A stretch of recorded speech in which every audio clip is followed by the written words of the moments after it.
later.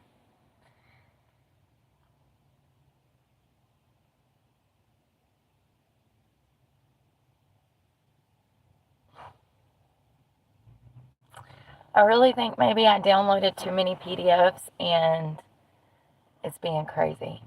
Here it goes. I don't want your cookies. That's a negative. Well, where's a picture? You know, we got all these missing people and they never attach a picture. You think I'm just supposed to know what the victim looks like? I guess I'll have to go find a picture.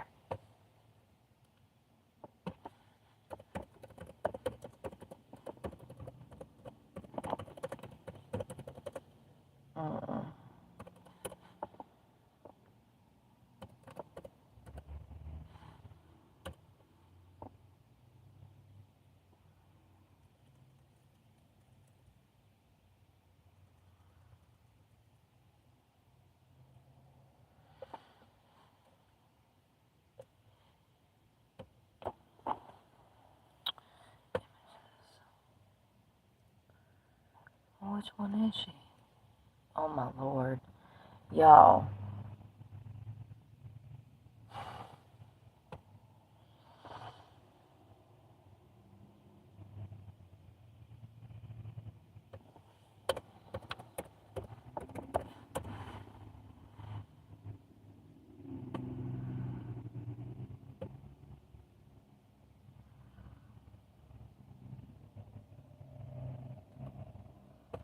Oh my gosh, she's so pretty. Well, good morning. Good morning, good morning.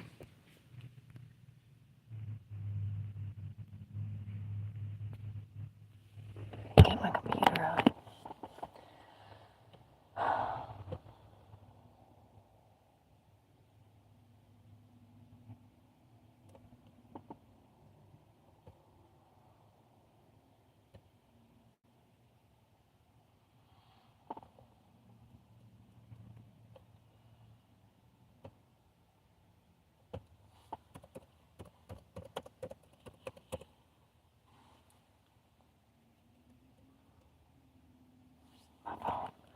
Good morning, good morning.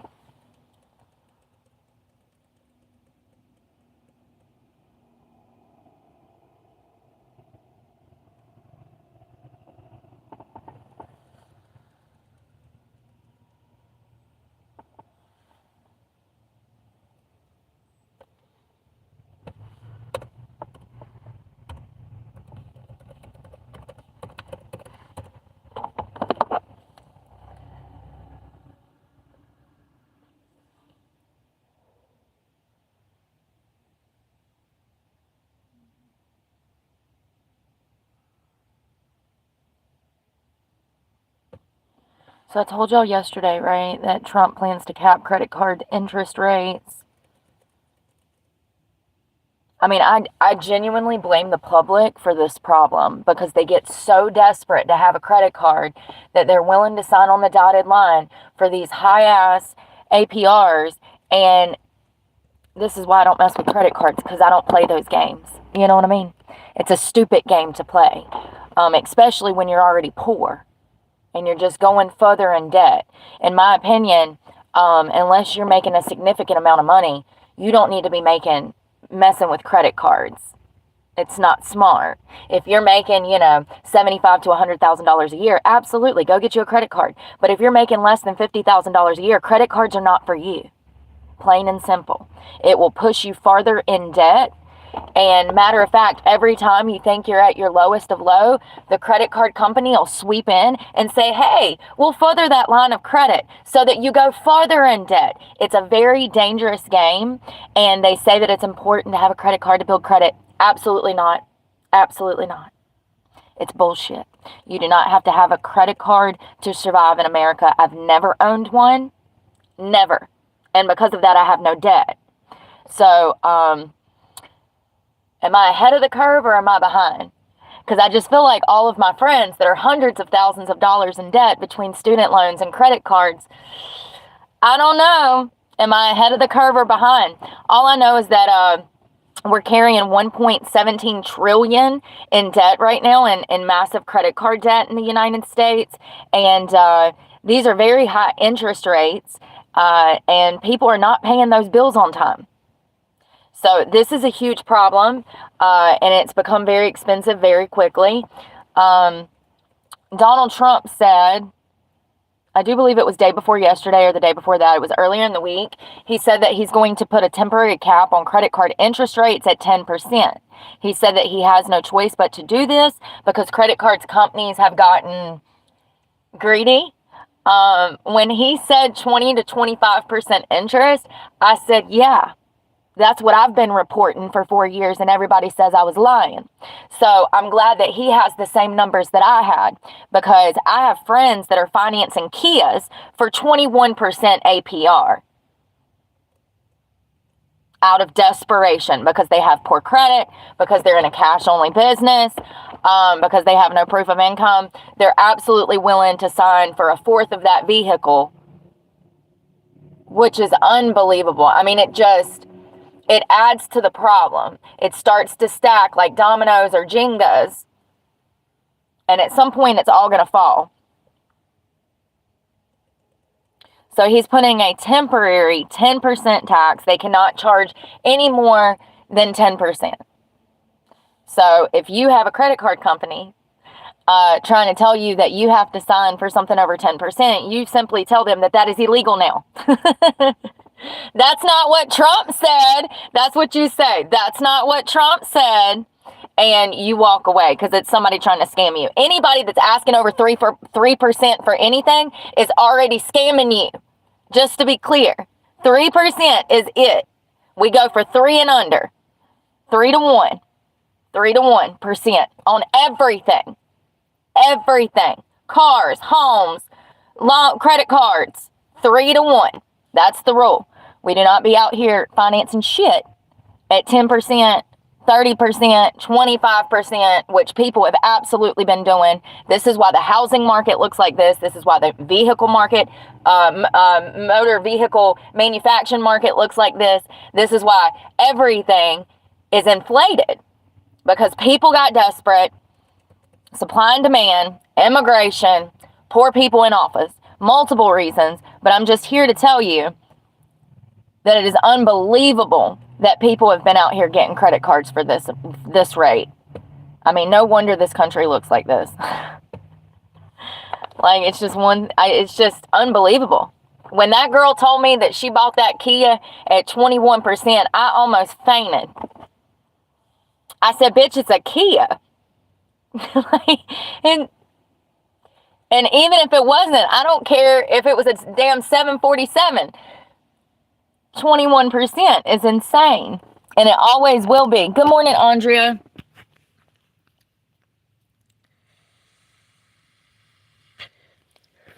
Making sure I did the comments I did. So we're going to talk about Eric Smith. Oh, and I should have just showed y'all.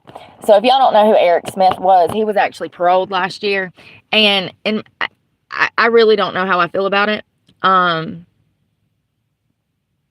It's one of those situations where... So this was Eric when he murdered a 4-year-old little boy. Eric was 13. This is a very popular case that it's a classic. He was actually paroled last year. I want to talk about his crimes because I want to emphasize how weird this case is. Like, I don't know what else to call it besides perverse and disgusting. He spent 28 years behind bars for the 1993 murder of a 4-year-old boy. And it wasn't as simple as that. Eric actually lured baby Derek away from people so that he could get him alone and kill him. August 2nd of 93, in New York, a local teenager, Eric Smith, murdered a 4-year-old boy, Derek Robbie, who lived across the street.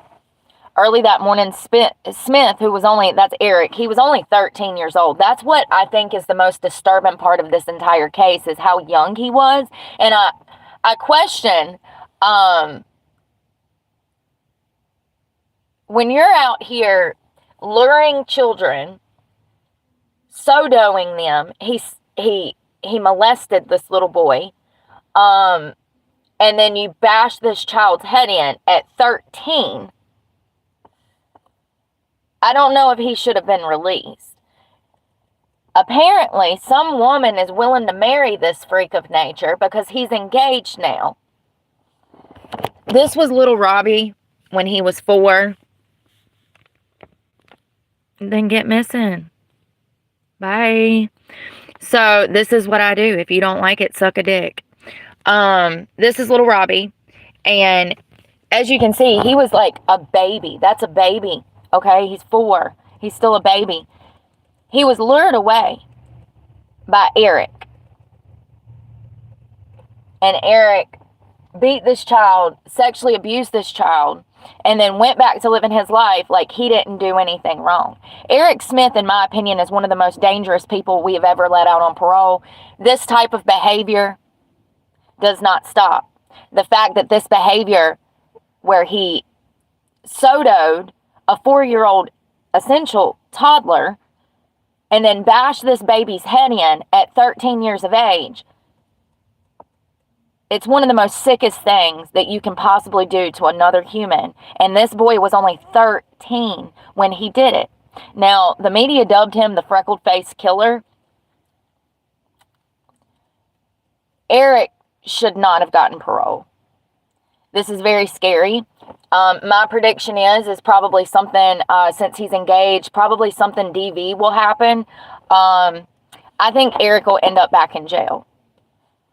Because psychologically speaking, children that lure other children away, sodo them, and then bash their head in with a rock, that comes from somewhere that is so ungodly. There's no way that he will not repeat this behavior. The sexual components to the crime is very telling to me, because at this time, Eric actually had access to multiple neighborhood children, but he picked Derek Robbie, in my opinion, for a specific reason. His age. Now, I don't know if he's really going to marry this girl. He did make parole last year. Once again, it is scary that this man is on the streets, but this is how they treat sex offenders. You know, it was never really highlighted that this little boy was SA'd, essentially. Now, Eric did not have sexual relations with this baby, but he victimized this baby in the most horrible way possible. The media didn't really talk about that. That's disturbing in itself. Let's call it what it is. This is a teenage 13-year-old boy who took a young child out in the woods, sodomized him, killed him, and then he makes parole 20-something years later. It's disgusting. He should have never been let free, and my prediction is he'll end up back in prison. Probably for murdering his wife, but that's just, listen, I'm just throwing out theories, honey.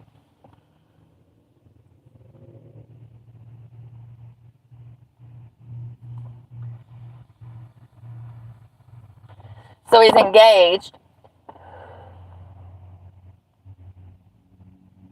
I've got 3 devices and nothing's working this morning. It could be that I have 50 tabs up, so it was only 9 years after he killed Derek Robbie that Eric Smith actually went up for parole.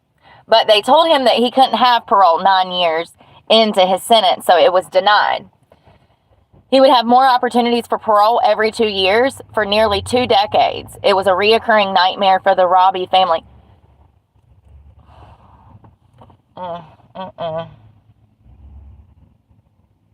So it looks like as of October of 21, he was engaged for almost 2 years. He briefly discussed his future with his fiance. What about Derek's future? So it says that he is not specific on where he plans to live. He was engaged in December of 2019, but he met the woman 2 years before that.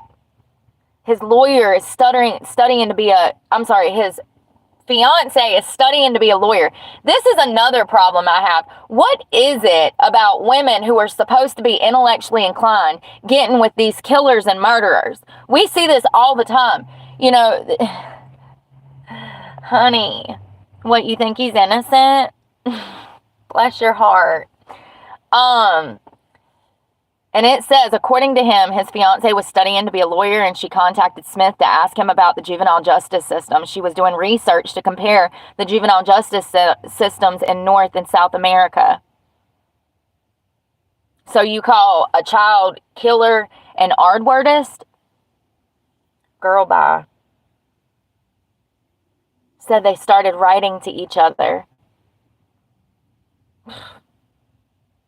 There's some gullible fucking people out here, y'all. Listen, I've been with some losers in my life. A lot of losers. But I'll be damned if I was ever with a damn convicted child, R-wordist, and killer. This is Eric Smith. He was 13 when he did this. Psychologically speaking, this type of behavior doesn't stop. It gets worse. So it's just crazy to me, number one, that they let him out on parole. It's crazy to me that he's engaged to this lawyer. This is a person who should have never saw the light of day again. And he'll be back in jail. Mark my words. Just remember it in 20 years when he's arrested for murdering her or their children or whoever, or he's arrested for taking pictures of his children and putting them online. Just remember, Brooke called it. And speaking of taking pictures and putting them online, I don't even know if I can say that word on here. Am I allowed to say bestiality on here? Listen, all I know is one thing led to another, and before you knew it, I had like 3 of these cases up, and I think I got 2 because one of them I couldn't even talk about because it was so thick that, yeah. So, where do I even begin? A former police officer had an inappropriate sexual relationship with his dog. Y'all. These weirdos out here nowadays, it writes itself. So there was an officer who was 35 years old, Stephen Rosalez. He pled guilty of 3 counts of bestiality, engaging in sexual conduct. I'm laughing because it's just so weird. And like, I can't believe I'm even saying these words right now because it's like, this person was an officer of the law. You know what I mean? Like he was a cop. He was the law. And he's over here having indecent, I don't even know what to call it, conduct with his animal. So he was actually a resource officer at a high school, which I think makes this whole situation even scarier. Once again, they do not vet these guys. So, yeah. This is probably the 10th one we've talked about this month as far as resource officers in high school. I know that you want to think that cop that works at your kid's high school is all cool and everything, but I'm here to tell you, statistically speaking, there might be something off with them. We've done talked about, like I said, almost close to a dozen of them just this month. So this is a reoccurring theme where these officers, in my opinion, they apply for that job with the intent of having access to children. So it says that he was charged in Washington County in the school district. He was charged with misconduct in office and 1 count of sexual misconduct by a school staff member. Prosecutors say he exchanged explicit photos, more than 9,000 texts with a high school student. Now it looks like that led to the investigation with him messing with his dog. While investigating the high school case, police reviewed the contents of Stephen's phone, ROSALES, and they found conversations regarding Stephen engaging in sexual intercourse. What the hell is a cunnilings with his dog? Y'all, this video is going to get taken down because I don't know the words. Cuddling? What? Is that like you're cuddling your dog? Cuddleless? Gus? Oh my God, y'all, what is this word? UGS. Oh my God, y'all. Listen, we ain't Googling no more shit today. We ain't Googling nothing else. That was rough. That was rough. Why, God, did I even have to go down that hole? I'm scarred for life. I'm going to need therapy from that. What the fuck is wrong with this guy, y'all? Whoo, Lord.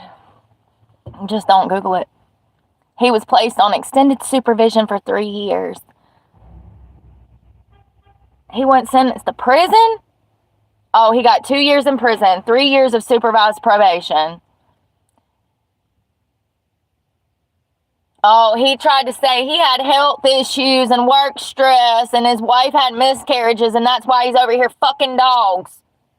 If you don't get the hell on with your damn sorry ass excuses, there ain't no excuse in the damn world. None. Not one. No one excuse. Not one. To be out here molesting dogs. Man, what is your problem? See, I'm just saying, people like this ain't right in the head and they never will be. He's over here sexting high school students and getting it on with his dog. I'm sorry, there ain't no excuse for any of that. I don't care how stressful your job was. Your job. It's not funny. I'm just in shock. I'm in shock. You know how you just like, somebody's got a gun in your face and you just start smiling? Like, I'm in shock. So, you know what's crazy? Is that I was looking for a picture of this guy and I run across yet again another article of another police officer messing with children and his animals. This is a former Louisiana police officer accused of possessing child corn and filming himself repeatedly essaying his dog has been sentenced to 20 years in prison. What is going on out here? First of all, his name was Terry Yeatman. That's how it's pronounced. He was 41, and he pled guilty to 5 counts of SA of an animal and 1 count of possession of child corn. He also had S abuse charges that carry 4 years in prison. That's it. SA only carries 4 years in prison in Louisiana. See, that's the problem. But how much does marijuana carry? So it looks like he was sentenced to 20 years in jail, but they ran his sentences concurrently. They gotta, he was a cop. They gotta look out for him. He worked as a canine officer. Oh my God. What in the hell is going on?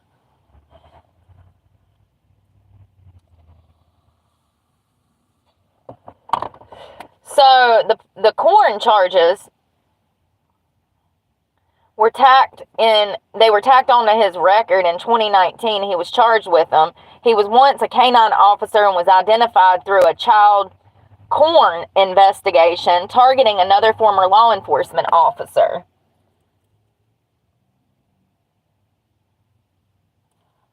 Court documents indicated that the original target, at Yeatman's request, provided Yeatman with a dirty pair of underwear belonging to the target's 7-year-old daughter. Yeatman then took the underwear to the homes of other alleged sexual predators. Images of child corn were also found on Yeatman's Apple iCloud account, and there was pictures of him abusing Boss.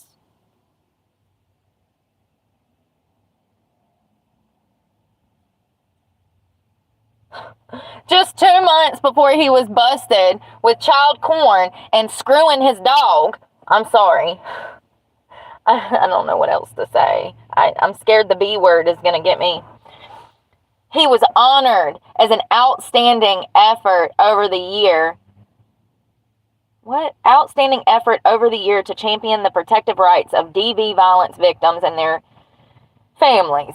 So he was awarded an award 2 months before he was arrested for child porn and bestiality. Jesus Christ. What are they out here doing? I mean, it's got to be in the Kool-Aid or something.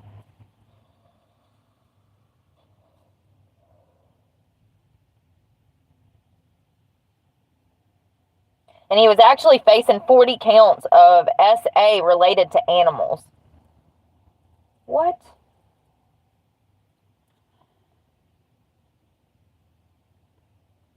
Why did I look up that word?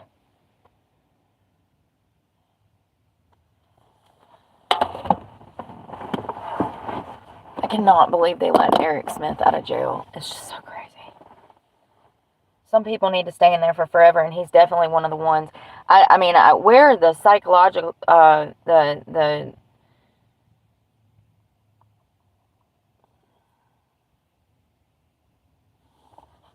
Brooke? Where was the psych eval? I'm just saying, when a 13-year-old brutally kills a 4-year-old, you would think that there would be some kind of psychiatric evaluation before they even think about letting these people out of prison, but I can assure you, that is bullshit. They say that they do it, but you can believe that if you want to.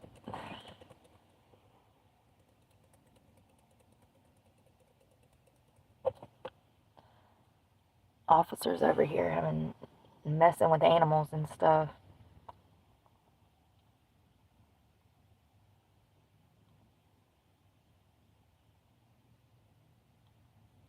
So there was this guy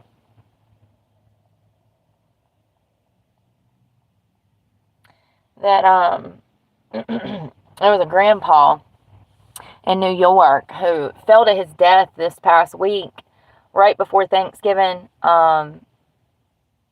Grandfather falls to death after home invaders tie up son and rob him in a New York apartment. The old man was only 73 years old,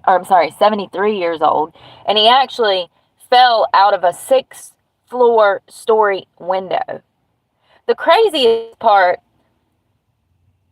in my opinion, his son is responsible for his death. So, the 73-year-old man fell out of a 6-story window in his Manhattan home after a trio of home invaders robbed his son. First of all, his son was 40 years old, still living at home. Ain't nothing wrong with that, I reckon. I wouldn't know. So it says one of the suspects entered the apartment in the Washington Heights around 3 a.m. by climbing through a window. He then let in 2 other accomplices. So there's 3 armed intruders in this apartment with this 73-year-old man and his 40-year-old son. Police said the 3 men who were seen on hallway surveillance video tied up the man and stole a gold chain valued at around $8,000 and $200 in cash. Gee, I wonder how they knew that this 40-year-old man had an $8,000 necklace.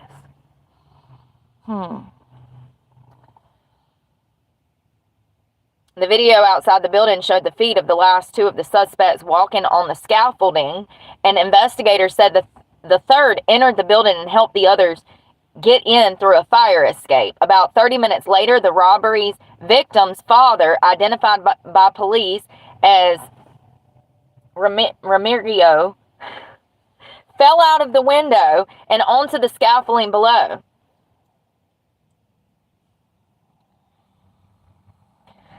Police initially believed that the old man, who was 73, was climbing out to escape the home invaders. However, after an investigation, they were unable to say how he fell to his death, but it wasn't while the robbery was still in progress. Investigators say he plunged to his death as police were talking to his 40-year-old son about the robbery. Jesus Christ, what?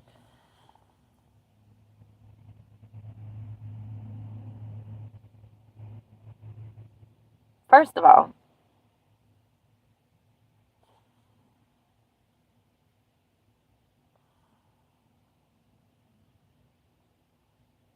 First of all, the son that I read another article, it was talking about the son was believed to have known the robbers that robbed him.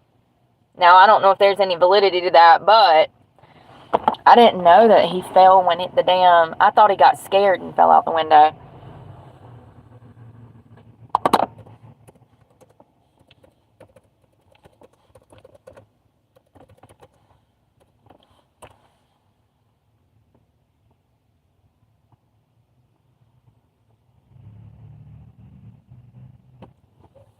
Listen, what are the chances? I don't know. What are the chances? Listen, in my opinion, that was no quick, isolated robbery. That was more than likely a planned robbery. The fact that they came in dressed in a specific way, and there was 3 of them, and they knew how to get in.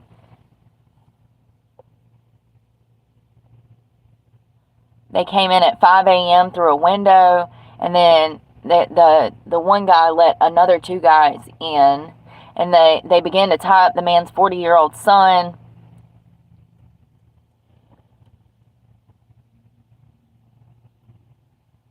You know, that $8,000 necklace is a lick. That's a bag. So, yeah, I don't know, man. Did somebody see him wearing it at a party or somewhere and said, "Ooh, we're going to go get that"? I don't know. I just know there's no coincidences in life and these types of things. It's usually somebody you know. The old man died. I'm sure they're going to keep investigating this, and it'll come out eventually who the robbers were, because this man died. And I bet you money it'll be somebody that 40-year-old damn son knows. More than likely. Because that's usually how these things work. Sad.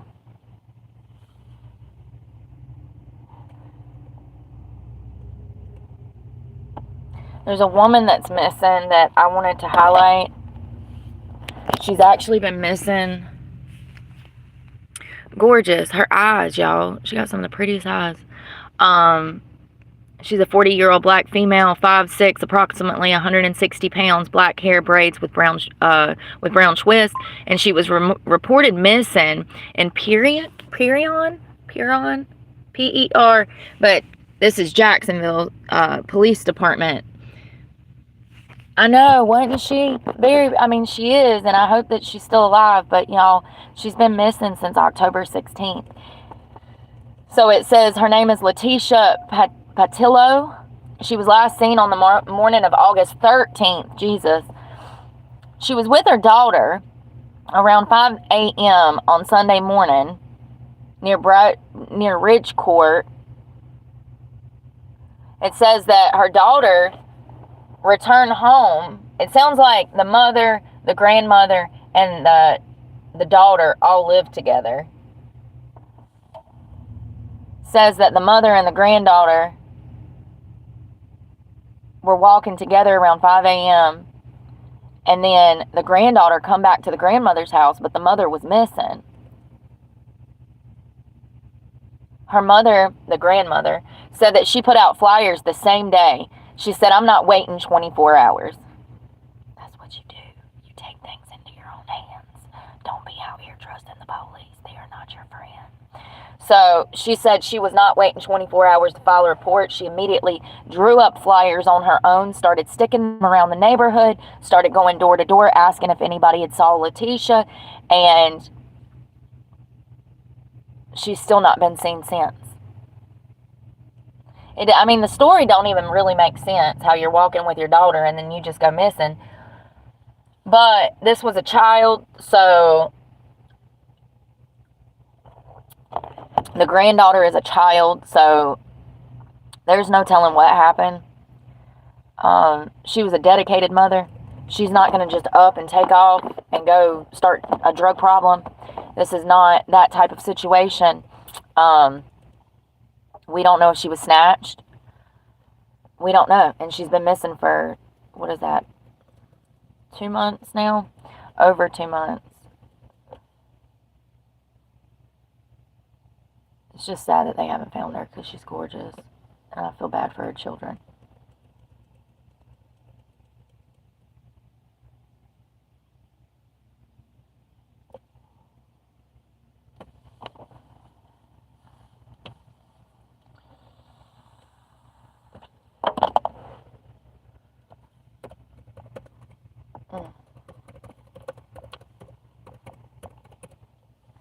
Damn it.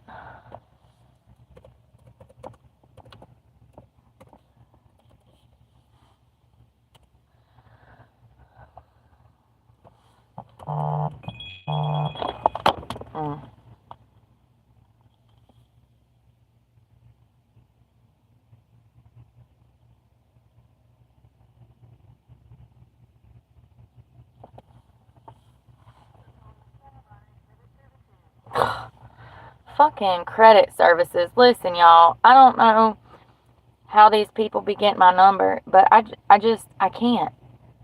My phone never rings. I guess I'm going to change my phone number again. I mean, I just changed it, and then all of a sudden I'm getting all these weird spam calls and shit, and it's like, whoa, wait a minute. I had the same number for 15 years, and I didn't never have no spam calls. I changed my phone number, and the same day I start getting spam calls. Boost Mobile got some sketchy shit going on. That's all I know. I ain't never dealing with them again. Giving me damn stolen phones, probably. Selling me stolen phones, Boost Mobile.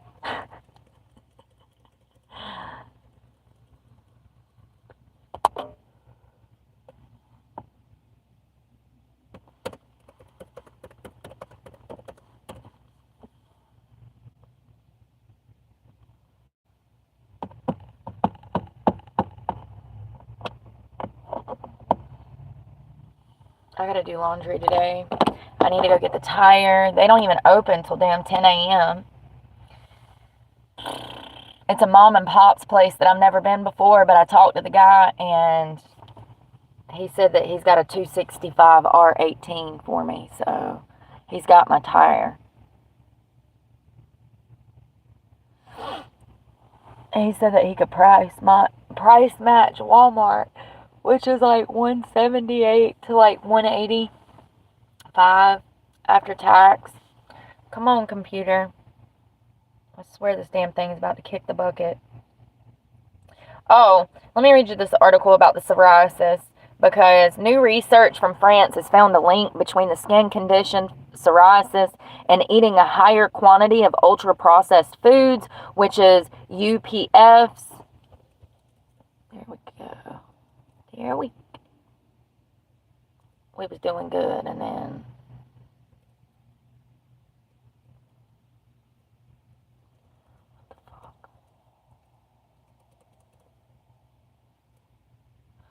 psoriasis is a chronic autoimmune disease, which means it's caused by the overactivity of the immune system attacking normal tissue in the body. It can look a bit like eczema, cause patches of the skin to turn another color, such as red, pink, or purple, and become dry, itchy, or scaly. A study published Wednesday found that a significant association between active psoriasis and a higher intake of ultra-processed foods, even after adjusting for other factors such as body weight, age, sex, smoking status, physical activity, and alcohol consumption. The study is a cross-sectional study where patients who have never had psoriasis are compared with those who have had active psoriasis and those who have had psoriasis, but it's not currently active in terms of their dietary intake of UPFs.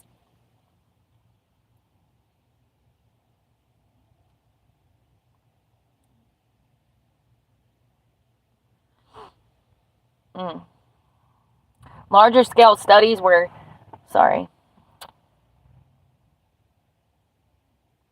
they did almost 20,000 participants in this study. That's a big study, y'all. In this study, French scientists used data from the cohort study collected from a 21 and 22 involving more than 18,500 participants aged 15 and older. Of these participants, more than 1,800 had been diagnosed with psoriasis, and just over 800 had active psoriasis, meaning they were currently experiencing symptoms. The scientists analyzed information about each person's diet and put them into three groups depending on how much ultra-processed food they ate: minimum, moderate, maximum. They found that people with active psoriasis were more likely to be in the maximum ultra-processed category. After adjusting for other factors, they found this association remained significant. Wow. So if you're out here eating McDonald's and Debbie cakes and potato chips and anything that's, frozen in a bag, this is why you're having skin problems. And that includes acne, dry skin, early aging, and psoriasis now. It's crazy. I mean, listen, I told y'all I had that one friend, and she would have all these health ailments. And I'm just like, girl, what are you eating? She's like, oh, I don't eat that much. But she weighed over 200 pounds, and she was shorter than me. Like, there's no way. There's no way. Bless your heart. I mean, it's one thing to lie to yourself, but it's a whole other thing to lie to me. The scientists concluded that this suggested ultra-processed food may have pro-inflammatory effects, meaning it might encourage the chronic low-level activation of the immune system and thereby psoriasis symptoms. Research has found that UPFs to be associated with obesity, type 2 diabetes, cancer, heart disease, and poor gut health, many of which are seen as inflammatory conditions. So ultra-processed food has been associated with obesity, type 2 diabetes, cancer, heart disease, poor gut health.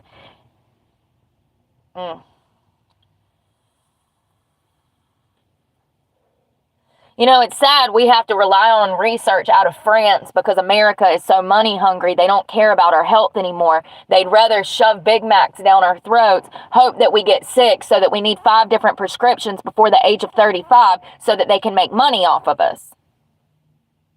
It's not rocket science.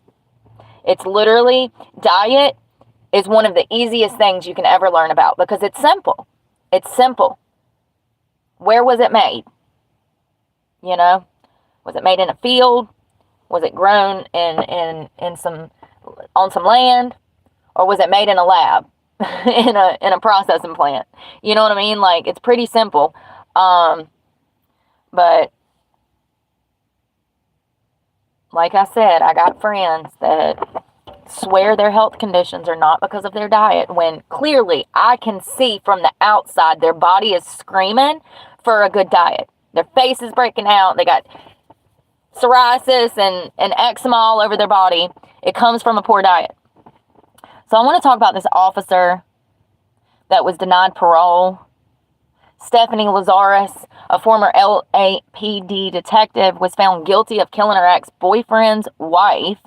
She will not be released from prison after a panel decided to not give her parole.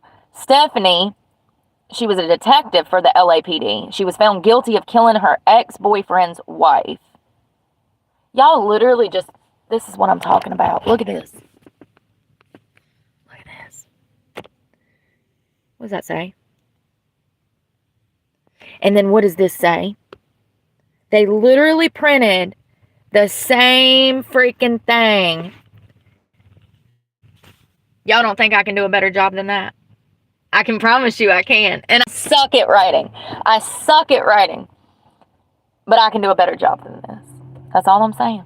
So it says Stephanie, Lazarus, will not be released from prison, at least for now, after a panel decided to keep her in prison.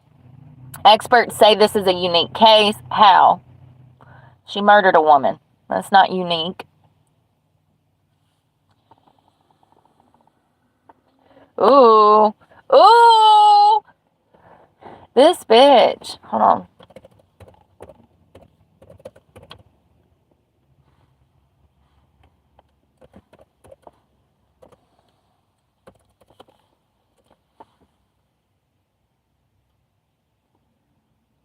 Oh, she was convicted of first-degree murder. It looks like she was laying in wait. Not only that, so her name was Sherry, Rasmussen.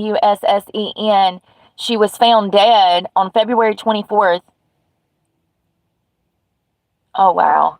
She was found dead in LA in 1986. The body of Sherry was found in an apartment she shared with her husband, John Ruetten, Ruetten. Listen, I know I didn't say it right. Don't go. She had been beaten and shot 3 times in a struggle. So the Los Angeles Police Department initially considered the case botched, a botched burglary, and were unable to identify any suspects. Let's not forget that Stephanie was an LAPD detective at the time. So we have a detective that got mad. This man, her ex-boyfriend, got married. She starts stalking Sherry. And at some point, she goes to Sherry's house when she knows her ex is not there, beats the hell out of her, shoots her 3 times, and then the LAPD fumbles the case and says, oh, this was a botched burglary.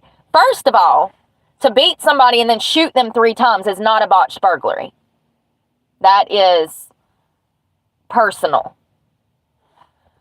I don't understand how people get in positions of power and can't see this shit as clearly as I can.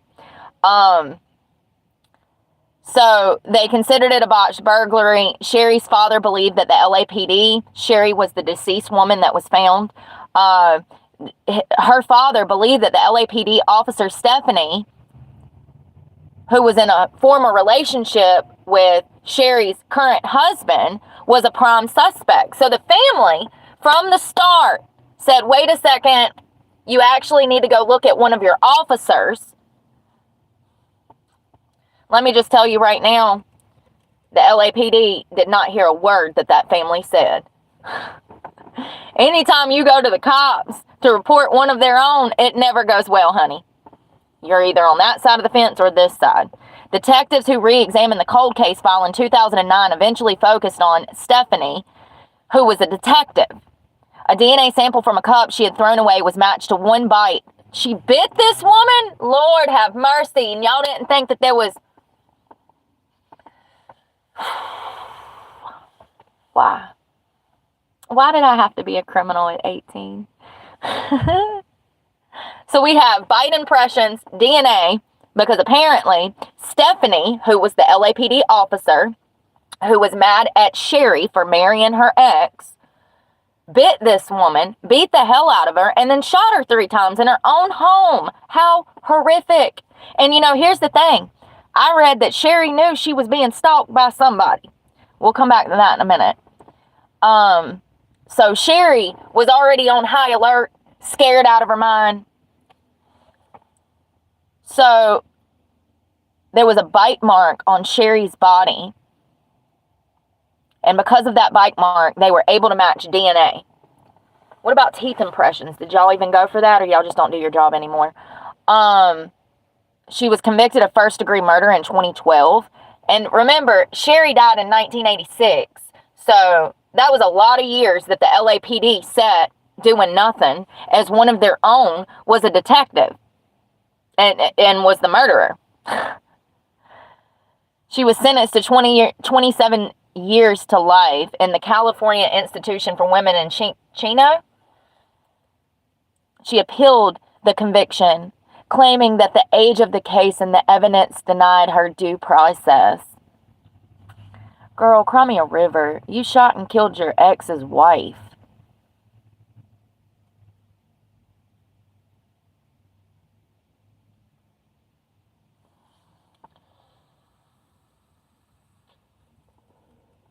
So let's see. All right, let's read about their history, because I got to know. Okay, this is wild. So while John, who was the husband of Sherry, the ex-boyfriend of Stephanie, he went to UCLA, and he was a mechanical engineer major from San Diego, and he occasionally, keyword, he occasionally dated Stephanie, aka they were hooking up. She was into him more than he was into her. He knew that she wasn't the one. He still wanted to bang her. They would occasionally date. That's what that means in the 80s, baby. They just ain't gonna say, oh, hookup culture was prevalent back then, but it was. So he was screwing her. She got her feelings hurt. And she held a grudge from 1982 until 1986, 4 years later, when she would gun down Sherry in her own home after her and John got married. What a psycho. Girl, that was a college hookup. Get over it. You would think someone in your position, being a detective in a place of power, that you wouldn't be out here still salty about a 6-year-old relationship, girl. Get it together. Listen, these people that be obsessing like this, I don't understand. But it's probably because I have attachment issues, so I don't get attached to shit like that. Stephanie! So they were both avid athletes.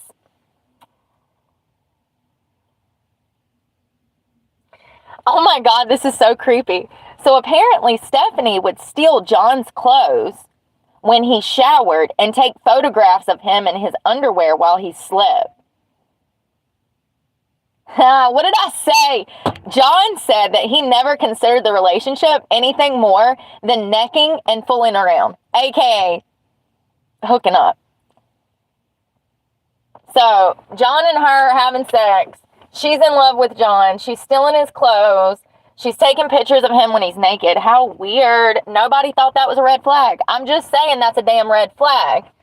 You got some bitch that's pulling the covers back when you damn snuggled up in your boxers in bed and she's taking damn Polaroids of you. Honey, you need to wake up and run. That bitch is crazy, okay? Crazy. Stage 5 clinger. Grab your shit and go. At the time, he accepted a job with a manufacturing company.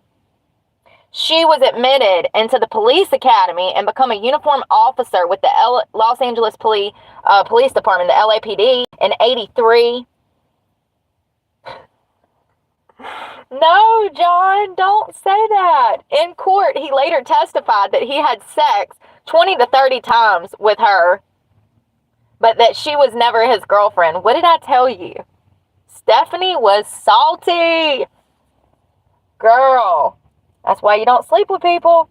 But what do I know? What do I know? I called it. That's crazy. Oh, God, no, John. At one point, Stephanie threw John a surprise party on his 25th birthday, unaware that he had been dating another woman or that he had developed a serious relationship with Sherry, who he would later go on to marry. And then Stephanie, as she's becoming a detective at the LAPD, decides to start stalking Sherry, kick in the front door, beat the hell out of her, bite her, and shot her 3 times.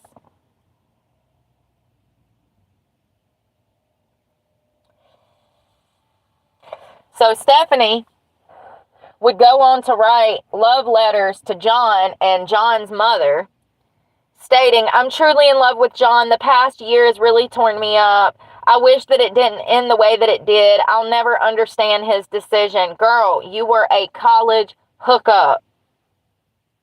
You know, I feel bad for people like this because clearly nobody has ever sat her down and explained things, you know? Girl.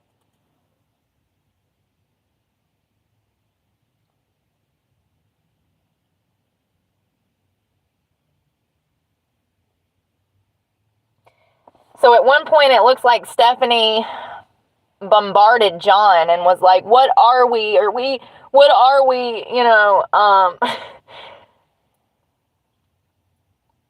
he convinced her that the two were just friends.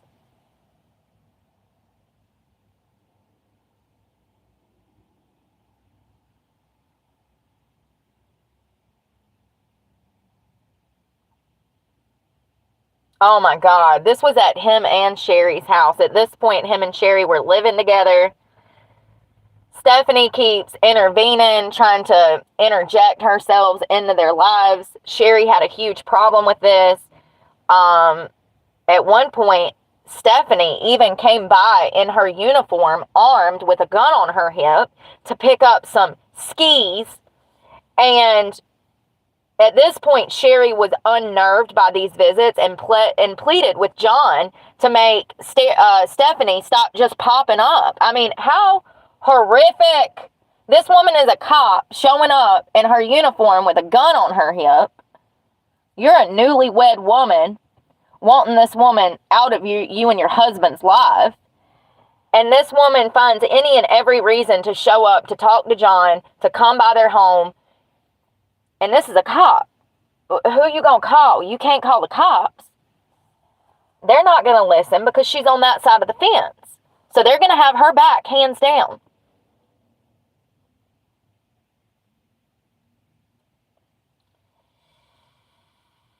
Lord, no.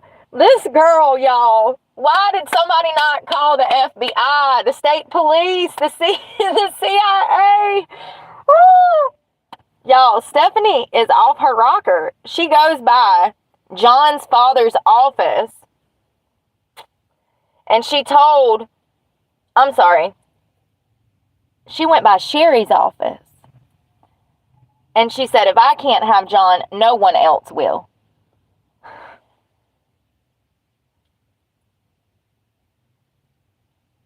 Shortly before Sherry's death, again, she confided to her father, telling him that she feared that Stephanie was stalking her on the streets. This poor woman, y'all. This poor woman. I feel bad for the woman more than anybody. I don't feel bad for John because he's an idiot. I don't feel bad for Stephanie because she's the perpetrator. I feel bad for Sherry and Sherry's family because she married this man not knowing what she was getting herself into, honey. And what she was getting herself into was a damn coffin. On the morning of February 4th, 1986, John left the couple's condominium to go to work. He had a motivational speech that day at work.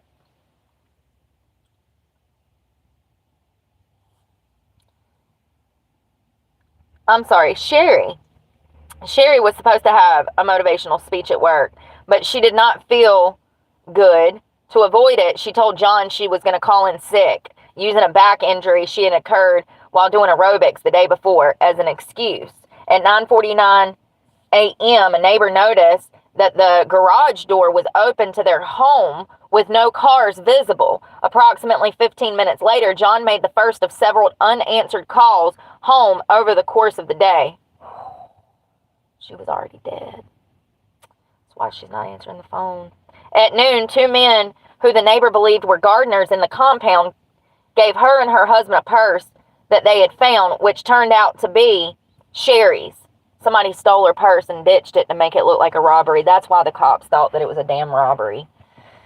But you didn't think the bite marks and the beating was a little personal? What do I know? A maid cleaning a nearby unit said that she heard something that sounded like two people fighting and then something falling around 12:30 p.m.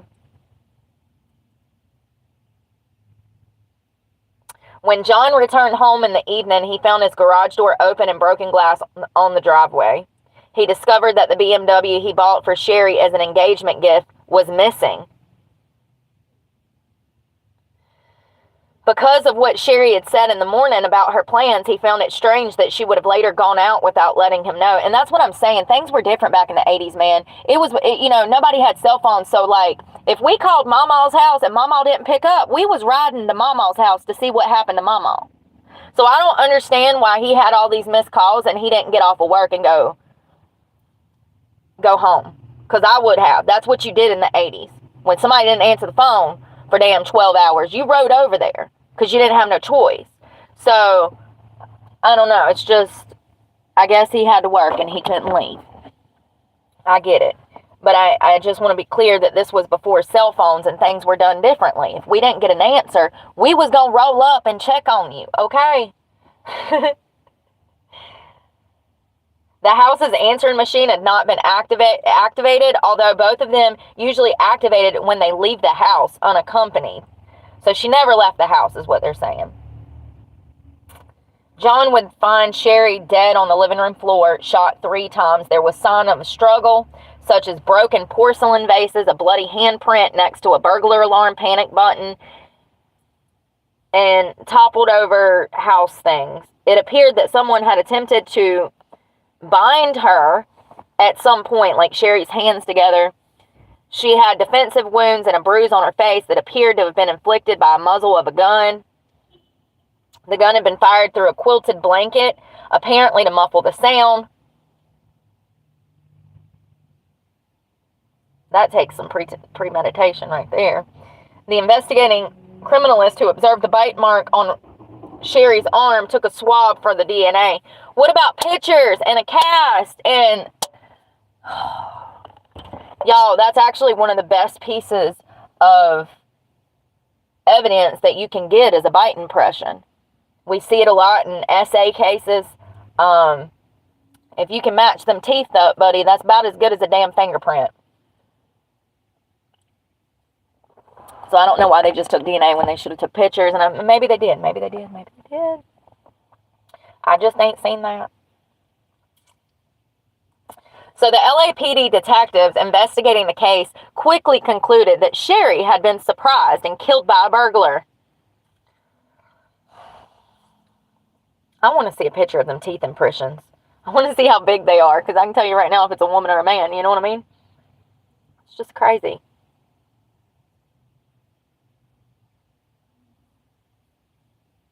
So it looks like she was killed in a bathrobe with a nightgown and underwear, suggesting that she was not expecting visitors. Although a maid in the neighborhood unit reported hearing screaming and fighting earlier in the day, she did not recall hearing gunshots.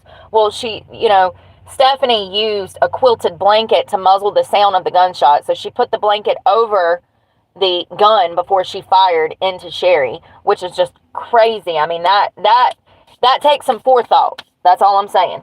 This lady was laying in wait to kill this woman. Everything had been left behind. Electronics, jewelry, and the only reason that the vehicle was taken was because it was a getaway car. Now, they did find her purse in some bushes not far from her home, the condominium.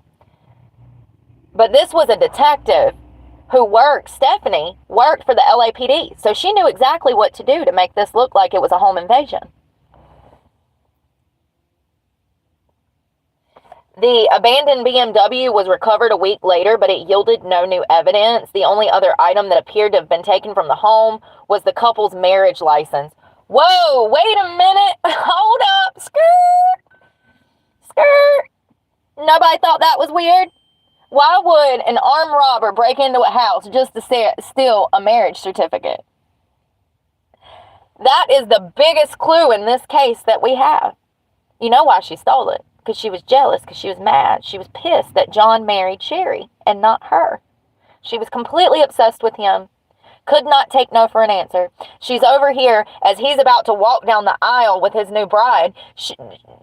Stephanie is over here pleading with the family of John to make him change his mind and come back to her. And she's crying, saying, I don't know why he broke up with me. Girl, y'all were never a thing. He was just screwing you. He was just screwing you, Ma. This is why you don't open your legs and sleep with random people. Lord. Nobody ever sat her down and told her, huh? These things happen at college. Hookups, they gonna come and they gonna go. They shouldn't, but that's the world that they lived in 1980, and that's the world that we live in now. So don't be expecting these young people not to do what everybody else has done, is all I'm saying. So the lead detective on this case did not consider any other possibilities. He quickly ruled out John as a suspect. John actually quit his job and moved away from Los Angeles after the murder. I guess the death of his new wife was so concerning. He knew that this was not a robbery. He knew that this woman was obsessed with him. Her family, Sherry's family, Sherry had confided in them that she was being stalked. Sherry had confided in them that she did not like Stephanie coming by their house and interjecting herself into their lives any moment that she could to just have contact with John. So it was no secret that this woman, who was an LAPD officer, was completely unhinged before she killed Sherry. Sherry Stephanie. So I just find it interesting that as soon as his wife was murdered, John fled the Los Angeles area.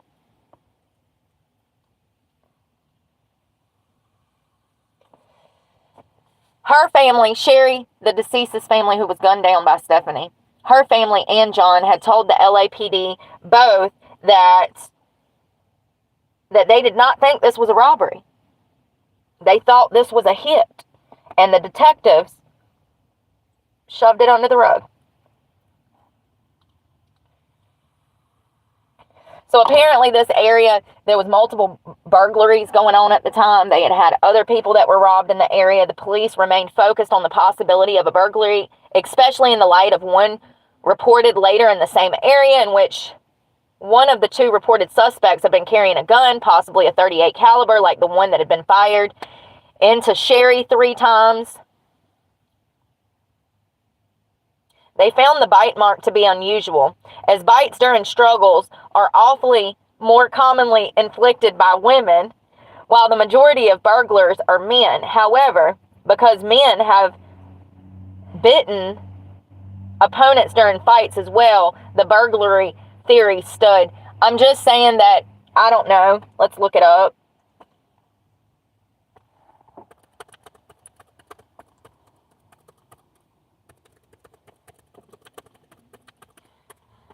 I would think that a man's mouth could be significant. Yes, it is. And that's what I was saying. Why was the bite mark not analyzed? Because that is the most important clue that we have in this scenario. Outside of the DNA from the saliva from the bite mark, matching that bite mark to a suspect should have been their number one priority. Starting with bite marks that we already have on record. Now, I'm sure that they don't have one for her because she's never committed a crime, and I don't know if they even do that. They just do DNA and fingerprints, Brooke. Well, we need some bite marks too. Why don't we just start taking damn molds of teeth around here? It says on average, yes, a man's mouth is larger than a woman's mouth. So here's the thing. We got the bite mark. How many centimeters is a typical mouth of a woman? How many centimeters is a typical mouth of a man? It's as simple as that. Now, studies consistently show that men have a larger mouth opening, MMO, than women. I'm just saying that potentially they could have figured out that this was a woman by the size of the bite mark, number one. But, you know, it looks like they wanted to label it as a robbery when nothing was taken. Her purse was simply thrown in the bushes. All of the jewelry, everything, electronics, nothing was taken. I mean, it looks like a staged robbery to me. Typically, when we see a bite mark on a woman like this, there is a sexual motivation behind it. We see that with a lot of R-wordists. They actually get thrill from antagonizing and victimizing their victim, causing harm. So it's something we typically see with victims of R-word. There'll be bite marks left over on the victim, and they've been able to match that back to suspects and successfully convict men of murdering women. As it said here, psychologically speaking, when we see it in a woman-on-woman crime, it's in a fit of rage, there's commotion, you know, there's probably a good chance that Sherry was defending herself. Clearly, she had defensive wounds. But, you know, it was a moment of passion, and they're struggling, and Stephanie can't get control of Sherry, so she bit her, which makes sense. That makes sense. The suspected burglars whom detectives said that did this crime, they remained at large. The family of Sherry ended up offering a huge reward for any information in this case. A year after the murder, the frustrated family offered a different award in a press conference and called for more action. Woo! In this press conference, they talked about the possibility of Stephanie being involved in this murder. Now, let's not forget at this moment, she's making detective as an LAPD officer. Not good. Not good. So this family of Sherry goes on the news. They said, listen, the LAPD ain't doing shit. We know that one of their own could have been involved in this crime, and matter of fact, she was a stalker who was stalking Sherry, stalking John, interjecting herself into their marriage. And they call out the lead detective on this case who said that it was a robbery. Shots fired. Love that. That's what you do as a family member when you have a deceased, when you have the victim of a crime. That's what you do. You take matters into your own hands. You stop listening to these damn cops. They don't care.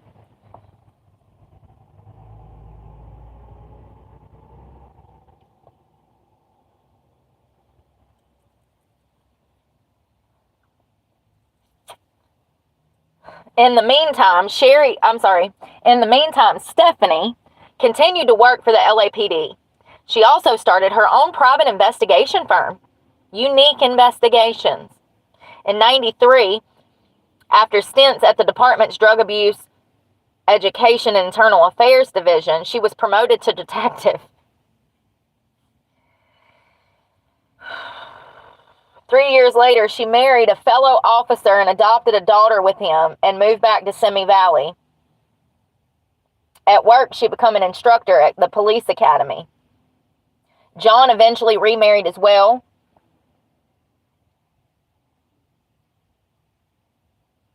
That's crazy. So, you know the craziest part? The irony. She got hung up on John when she was in college. She thought they were soulmates. She could not realize that he was just screwing her. I'm not saying it's right. I'm just saying this is why you don't jump into bed with people. See, if she would have dated him for 90 days before she opened her legs, it wouldn't have been hard to find out what he was after.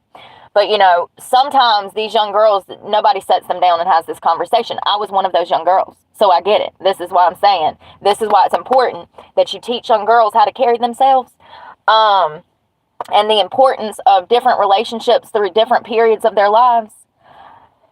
These were young teenagers who were hooking up, and the ironic part is that she found the love of her life, who was also a police officer. They started adopting children together, and now she's about to go to prison. So it's kind of ironic that she made poor decisions and then found the love of her life and had this happy life with a happy wife, and it's all about to blow up in her face. If she would have just been patient and let John go and not be obsessive and not having this one-sided social relationship in her head, she probably would have been a happy wife for a long time. So in the late 1990s, after DNA testing had become more prominent and techniques improved, the LAPD formed a new unit that looked through the forensic evidence collected from the department's cold case files to determine whether any had the potential for new leads through DNA testing. Among the evidence seen likely to do well was that collected from Sherry's residence.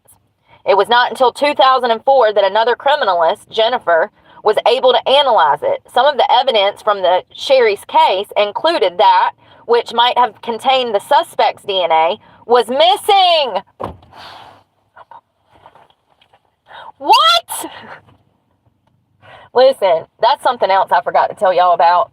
Apparently, all over this country, evidence lockers are busting at the seams with DNA tests that need to be conducted, rape kits that need to be tested. Listen, evidence is not being stored, filed, and kept up with like it is supposed to because of the lack of resources, police officer, and the lack of training that they're receiving. I found an article that was talking about one police station in general. It was one that there was thousands of kits. I mean, they're just strewn everywhere, you guys. They're just strewn everywhere in this locker. And, DNA is not being kept, and evidence is not being kept up with like it's supposed to be. So this is a national problem, if not worldwide. But yeah, DNA and evidence going missing is the new police failure in these cases. And it's probably been happening for a while. So the DNA was missing, and it was collected in 93 by a detective. But you just said it was missing, so how did you find it? It doesn't even tell me. It says it was missing. Now they found it. They ran it. They did not find any. I'm sorry. Oh, I'm sore. Oh, I'm sore. Oh, girl. They didn't find any match in CODIS. And once again, CODIS is our combined DNA index system database. They did find the saliva. So when they ran this DNA, they did not find a match in CODIS, but they did find that the saliva was female saliva, which they could have determined in 93. But what do I know? What do I know? So this completely undermined the initial detectives' theories that this was a botched burglary.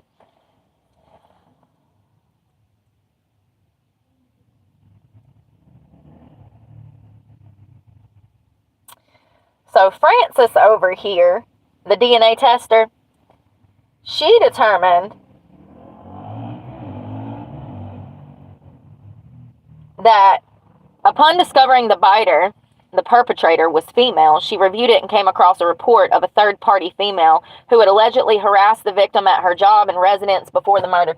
Not the DNA technician over here solving crime by her damn self. So she cross-referenced the stalking from Sherry's past to female DNA. That simple. That simple. So Frances, the DNA lab technician, asked the detective supervising her if this woman had been investigated, to which he responded with, "Oh, you mean the LAPD detective?" He told Frances that the woman, a former girlfriend of the victim's husband, was currently an LAPD detective, but she's not part of this. He insisted that the case was a simple burglary. No other detective would pursue the case, and the evidence went back to the files. If this ain't a case of them protecting their own, then I don't know what is. It's not rocket science. We got a female's DNA. We got a stalker that was known to stalk the victim. Shit's wild.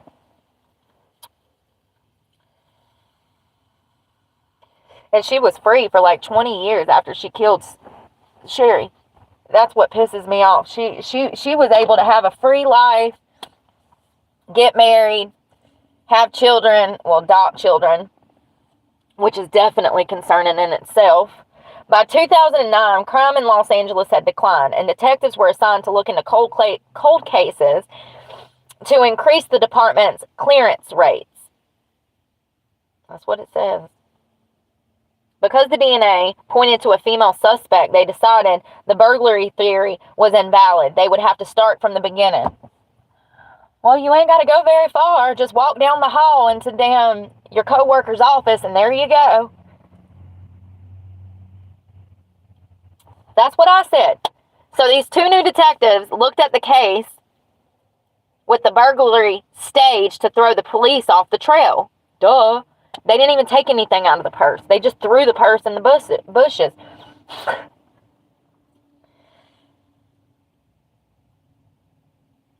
So it says that Sherry's jewelry box was in plain view atop of her dresser and had not been touched. The condo was in the middle of a gated complex surrounded by other units from which burglars could have expected to be easily observed. The front door had an alarm, and it had not been forced open, as it might have been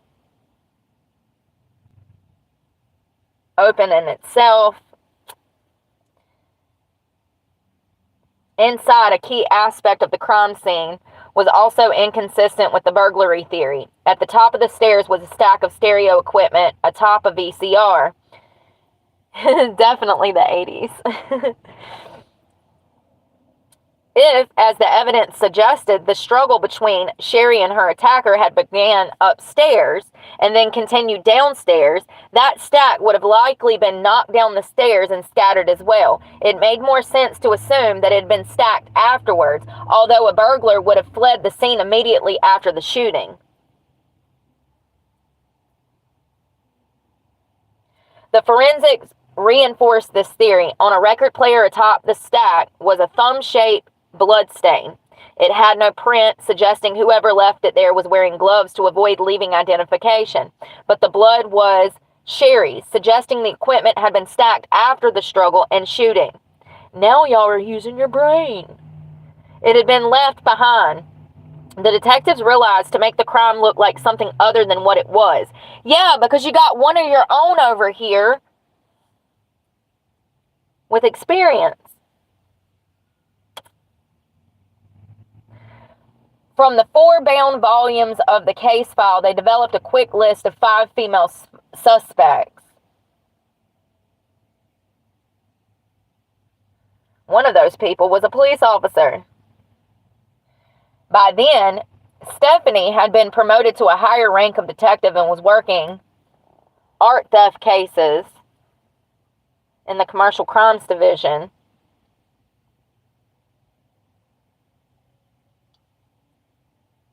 You know the craziest thing about officers like this, when they're able to get by with stuff like this for almost 3 decades, 2.5 decades, you know, people that think and behave this way and have the ability to manipulate like this, they think that everybody else is like them. So I wonder how many cases she worked on and actually locked up innocent people. Because she's evil, she's going to assume that everybody operates like she does. Do you see what I'm saying? So, it's scary. It's very scary.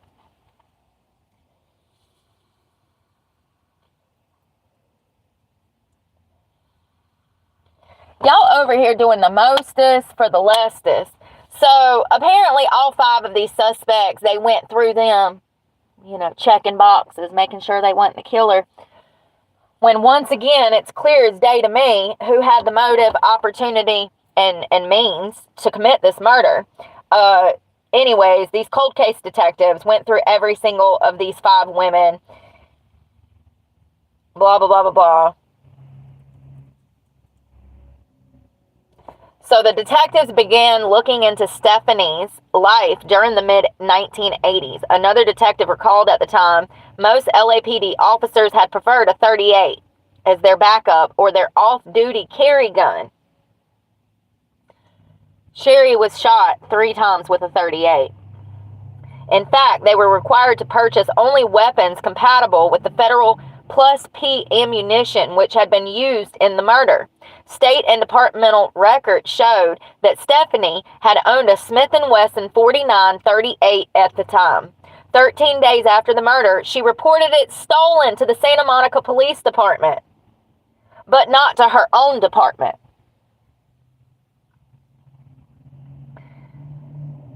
Since the location where Stephanie had reported it stolen from was near a popular pier, they assumed that she had thrown the gun into the Pacific Ocean.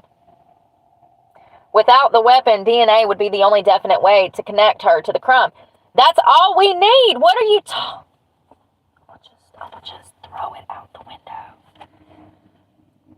We also could have done teeth impressions, but y'all didn't care to do that. We had a bite mark. That's evidence. Huge evidence. It's just as good as a fingerprint, baby. And DNA. So departmental records show that Stephanie had been off on the day that Sherry was killed. Officers would know better than to use their duty gun, since it would be disposed of after the crime, and penalties for losing a duty gun or failing to prevent its theft were severe. Instead, it made sense to use their backup gun, such as Stephanie's .38. A working patrol officer would know how to do just enough to make the crime scene look like an attempted burglary to satisfy an overworked detective.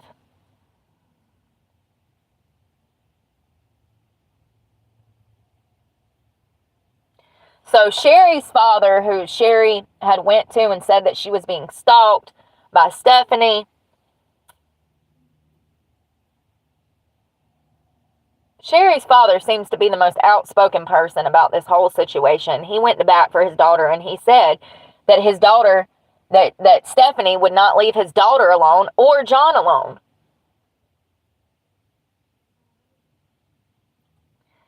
Sherry's father for 20 years said that it was Stephanie that killed his daughter. And the LAPD would not listen to him. They ignored him. They made him out to be crazy.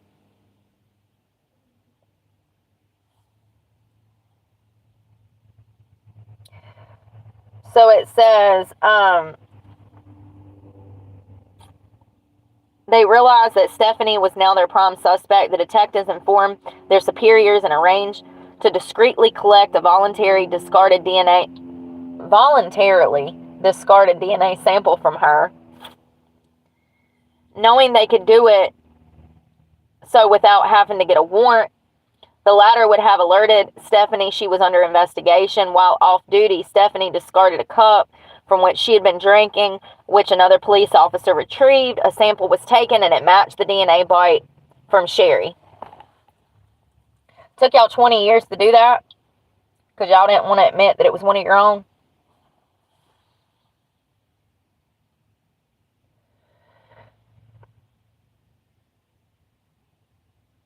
Ooh, on the day of the arrest, June of 2009, dozens of officers arose before dawn.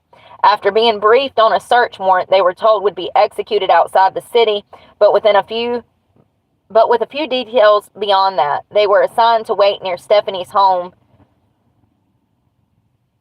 where she commuted into the city.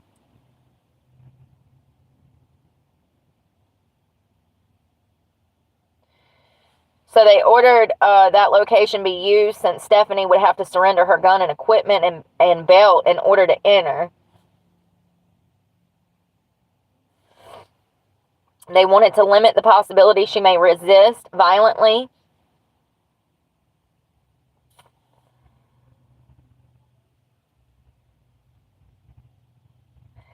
They lied to her and told her that she had to put her gun and belt in a specific area, and they said that they had someone in custody for an art theft and they needed her to come in and assist with this.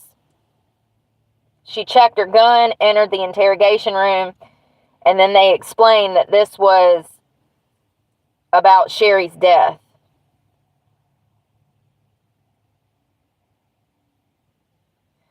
These detectives knew that they'd have to tread carefully because Stephanie was actually over their head. She was in a position of power that was over the investigators' heads. Like she had done got up there. When she made detectives, she just kept getting promotions. And it says that they knew that they had to tread carefully because Stephanie was well aware of the police interview techniques and her rights to silence and legal counsel that she could invoke at any time. Stephanie claimed to recall little due to she doesn't remember anything. The detectives then mentioned it was possible that they had her DNA from the crime scene, and they requested a DNA sample from Stephanie. Stephanie declined and then left the room. As she walked into the hallway, she was met by officers who placed her under arrest. Once she had been arrested, they proceeded to search her home and car. They found her journal from the mid-1980s with numerous mentions of her love for John and her despondence over his engagement.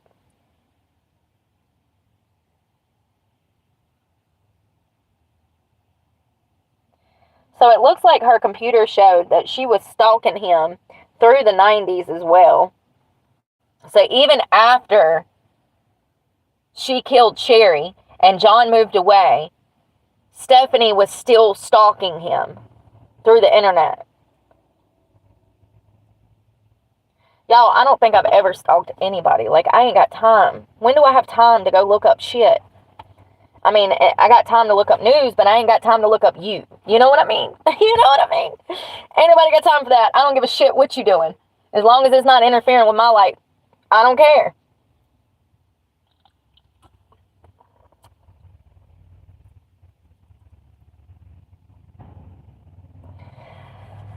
So, after her arrest, she was allowed to retire early from the LAPD. Not them taking care of their own dirty ass cops. That's that shit I don't like. First of all, at this point, after she was arrested and we have DNA matched to the victim, she's a disgraced LAPD officer. In no way should she be allowed to retire so that she can get a pension and sit in prison for the next 20 years, receiving money from taxpayers. In what world is that even logical? What do I know? What do I know? A bail hearing was not held for almost 6 months. He set the bail amount at $10 million. Hell yeah. And that's twice what the prosecutors had proposed.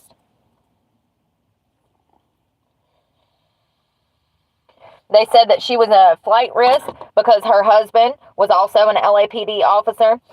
They had means, and they were worried that she would run. So her bond was set at $10 million, which she could never make. Looks like she got cancer while she was waiting for this trial. Her brother tried to say that she was not getting adequate treatment while she had cancer in custody. I mean, welcome to the prison system, honey. Maybe she shouldn't have gunned down Sherry in 1986.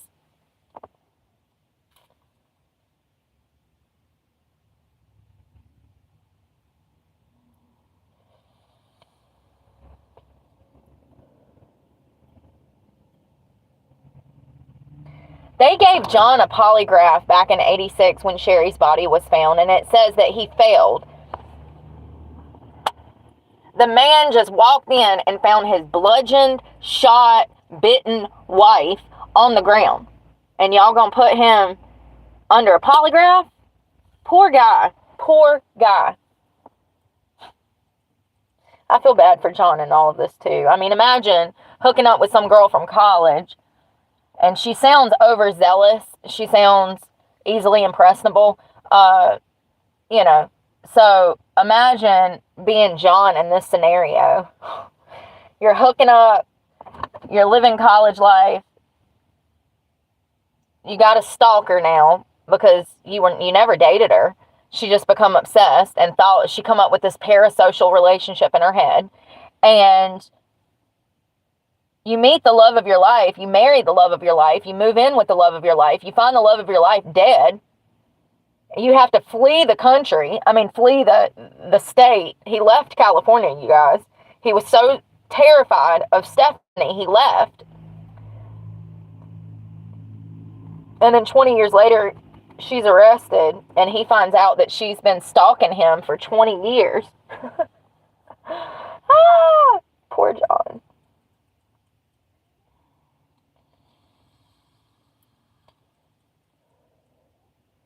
So let's talk about the trial. I don't want to read all of it because it's a lot. This is a lot.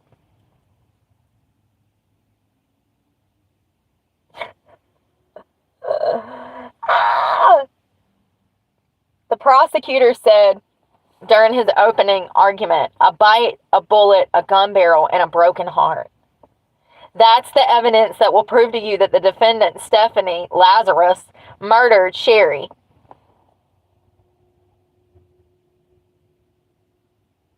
Poor John. John got on the stand and just broke down. He's just a crying, sobbing mess 20 years later. Poor John. He become emotional, weeping. Oh, the dirt! The tea! No, John, no! John admitted to having sex with Stephanie while he was engaged to Sherry. He said it was a mistake. John. Listen. Don't F around and find out. Okay? You might think you're getting laid, but that woman has done married you in her head, honey.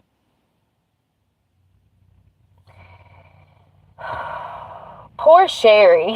Poor Sherry. This case, listen, poor Sherry. Screw John. John added to the problem. You know, he led Stephanie on by hooking up with her. See, Stephanie was already unhinged. She didn't know the difference between just sex and an actual relationship. That's problematic. That's, it happens. But that's why you don't go sleeping with people. Okay? You need to give yourself at least 90 days to get to know somebody before you start upping your legs, ma. And, like I told Kelly, that's the perfect amount of time to figure out if they're a married cokehead, okay? But John's over here wanting his cake and having it too. And I'm sure that confused Stephanie even more. I'm not making excuses for this woman, but clearly she's unhinged, in love, whatever. John, let me find out that you're a cheating sack of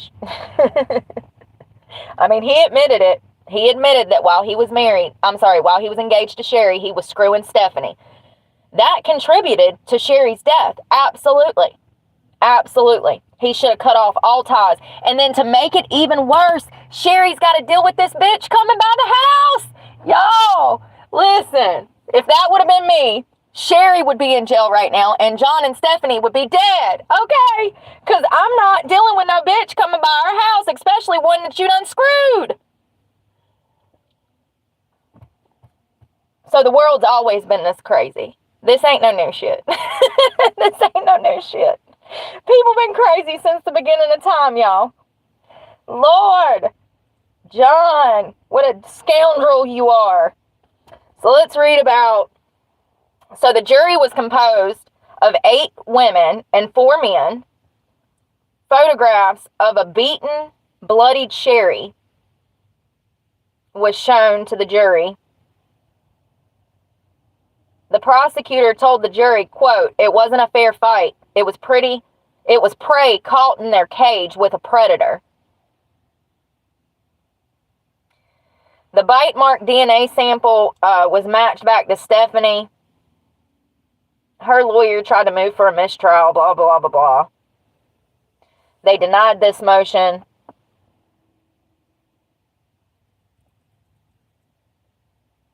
They convicted Stephanie, then 52, of first-degree murder. I'm going. Give me time. It's telling me to stand up and go work out. I'm going. It ain't warm enough yet, girl.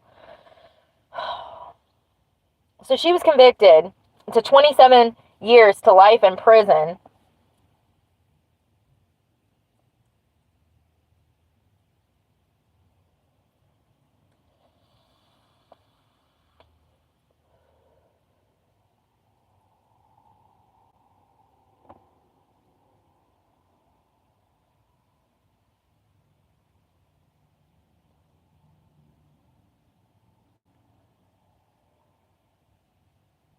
Ooh, ooh. So y'all remember the lady that tested the DNA? She filed a lawsuit over this case. She became known as a whistleblower in the suit. It alleged misconduct in Sherry's case. But not only her case, multiple other high-profile investigations that she and others suffered retaliation and harassment from superiors when they tried to report the evidence that they had found.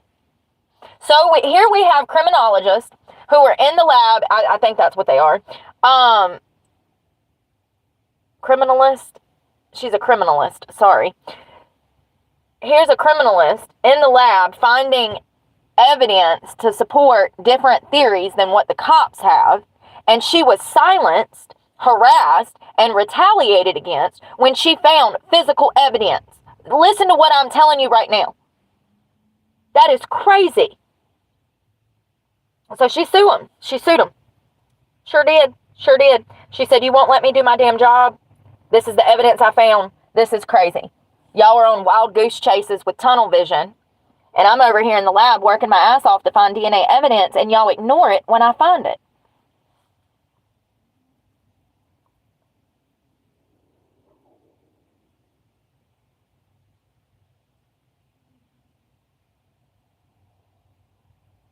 So it looks like they mishandled evidence. I mean, what's new? They allege that they were trying to cover up for Stephanie. The sheriff's department was trying to cover up for Stephanie.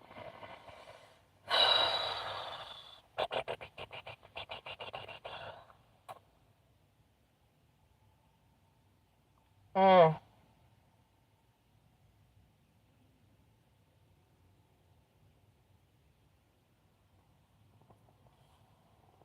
So this Jennifer Francis, I don't know who this girl is, but she's the one that matched the DNA back to Stephanie. She's also the one that found out it was female DNA on Sherry's body. And her name's Jennifer Francis. She sounds like a saint, y'all. Francis filed her suit in 2013 following the rejection of her original claim by the city and by finding the state's Department of Fair Employment and Housing that she had a right to sue. She alleged that after finding the DNA from the bite mark belonging to the woman, the LAPD detective supervising her verbally steered her away from Stephanie as a suspect.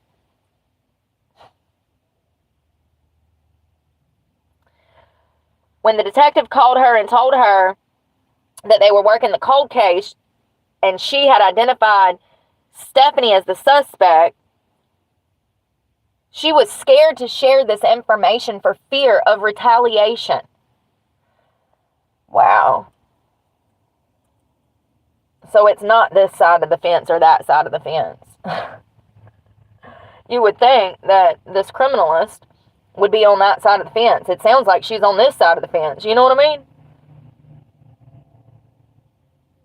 Yep. According to Francis, Sherry's case was not the only one in which she believed that DNA evidence was being purposefully ignored by the department. She was told, quote, "We're not going there," in one case where she suggested comparing a partial profile from one of the victims with that of a suspect in a string of similar unsolved murders, also from the 1980s. Work she did on the DNA found on Jill Burcombe, believed to have been killed by the Hillside Strangler, revealed instead that she was a victim of Rodney Alcala. The serial killer was active around the same time in Los Angeles. He was ultimately convicted and sentenced to death in 2010. In another case, after she suggested doing a DNA analysis of semen found on 2 teenage girls, also to believed to be the victims of that of the Hillside Strangler, another detective discouraged her with words, quote, "We don't want to open that can of worms." A short time later, she learned the semen samples had been destroyed, and she could not find out why.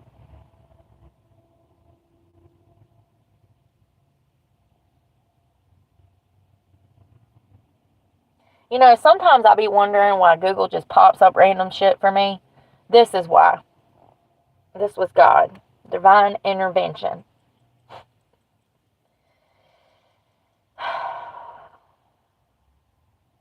At the end of 2009, while prosecutors were preparing for the preliminary hearing in Stephanie's trial, she met with an assistant DA and told her about the resistance she had initially encountered over the possibility of Stephanie being a suspect in Sherry's murder. Several months later, she was called into her supervisor's office and asked to relate those events. A month later, she told a detective who had spearheaded the reinvestigation that led to Stephanie's arrest as well.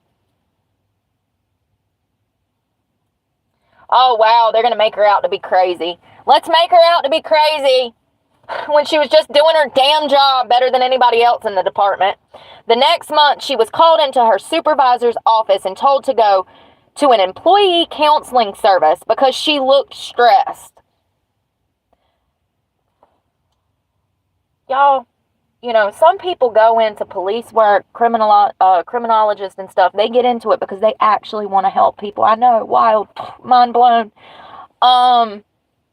This woman was not only serious about her job, but she's over here making connections in cold case files with actual DNA proof. And her higher-ups are telling her to shut the fuck up. Sorry. But it's just crazy. And now they're going to try to make her out to be crazy.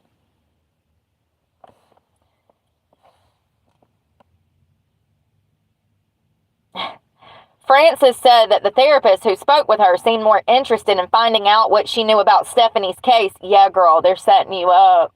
They're setting you up, babe. They want to know what you know. So the therapist kept asking Jennifer, the criminologist, what she knew about Stephanie killing Sherry.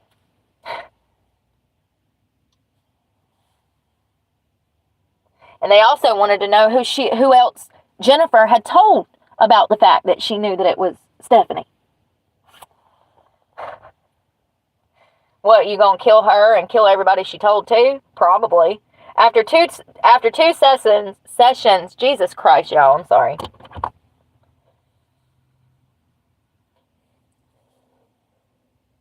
After 2 sessions, she would decline to share more information. She was again called to her supervisor's office and told she was not cooperating and needed to talk this out. She told the therapist she was getting a lawyer. After which further sessions were canceled as a mistake. Yeah, I'm sure they were. Crooked ass sons of sacks of... Yeah. I feel so bad for Jennifer and Sherry. John is a cheater! Cheater, pumpkin eater!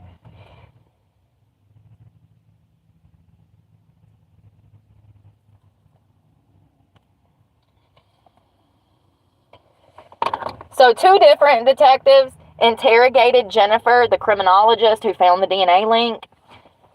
Back in July of 2010, she told them she was concerned that events leading to Stephanie's arrest in which she was involved had been portrayed differently in the media than she recalled them, putting the department in a more favorable light. Well, you're finding out the hard way, Jennifer. You're finding out the hard way. You thought it was us or them. No, it's us or them.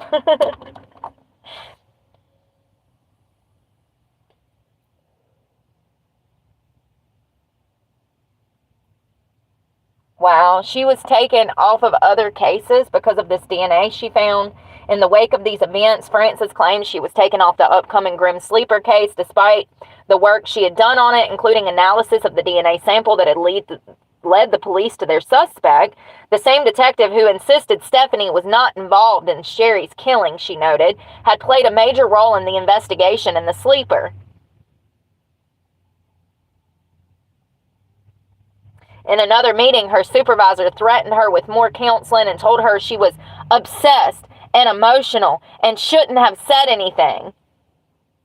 It's literally her job. She was then transferred to a non-anesthetical position. Listen, me no. A less position.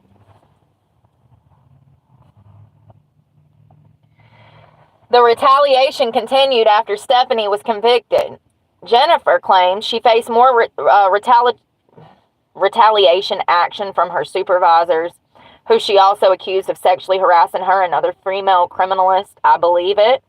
And then, again, was transferred.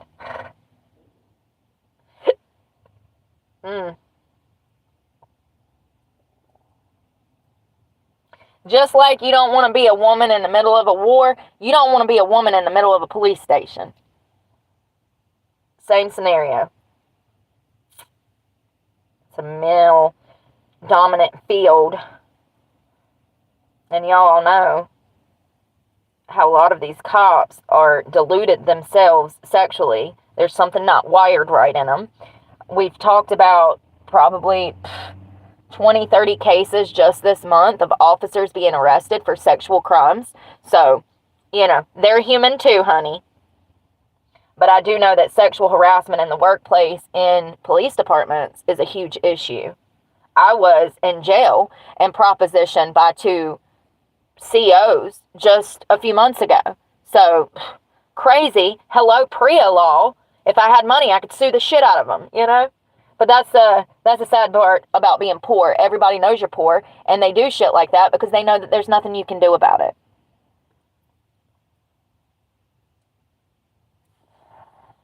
So it looks like Stephanie went in front of the parole board back in November of 23, at which time she admitted to the murder. She says, "It makes me sick to this day. I took an oath to protect and serve, and I took Sherry's life from her. a nurse, and you walked around for 20-something years locking up people when you needed to be locked up.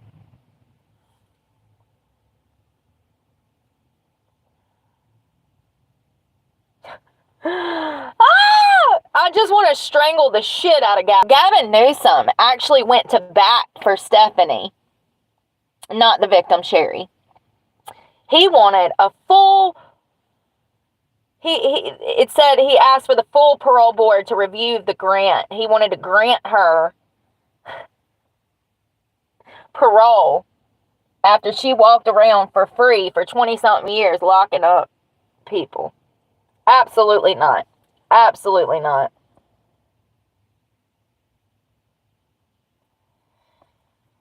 And she would have gotten away with it if this criminalist, Jennifer, wouldn't have fought for Sherry.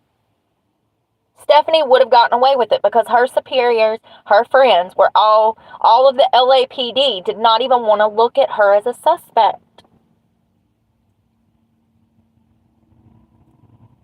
Heartbreaking.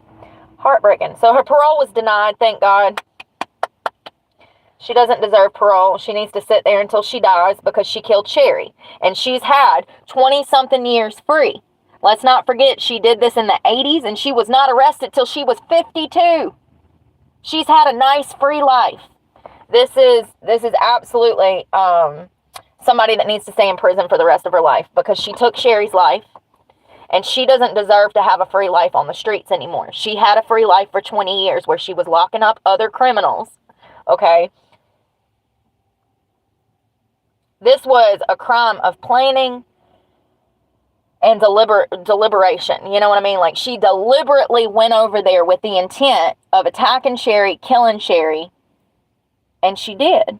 And then she made it look like a botched robbery. And for 20-something years, the cops didn't even want to look at her as a suspect, A. And B, didn't want to do their job. And C, they ignored the actual evidence of the case. The bite mark, I do not see that they were able to confirm that bite mark back to Sherry, back to Stephanie, but it doesn't matter because the DNA from the bite mark matched Stephanie. So, and there's no reason on God's green earth that she should have had her saliva on Sherry.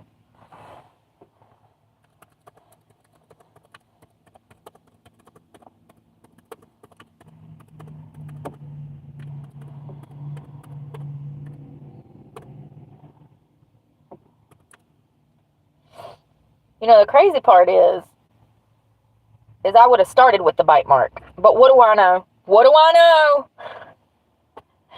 We would have started with that bite mark. That was the first piece of evidence and essentially the only piece of evidence. It should have been analyzed. It should have been matched back to Stephanie to start with. But, you know, I don't see that they were ever... Oh! It says that the DNA matched, but also... Oh, no. Come on. I don't know why they never did a match with the teeth marks. I don't know. Oh.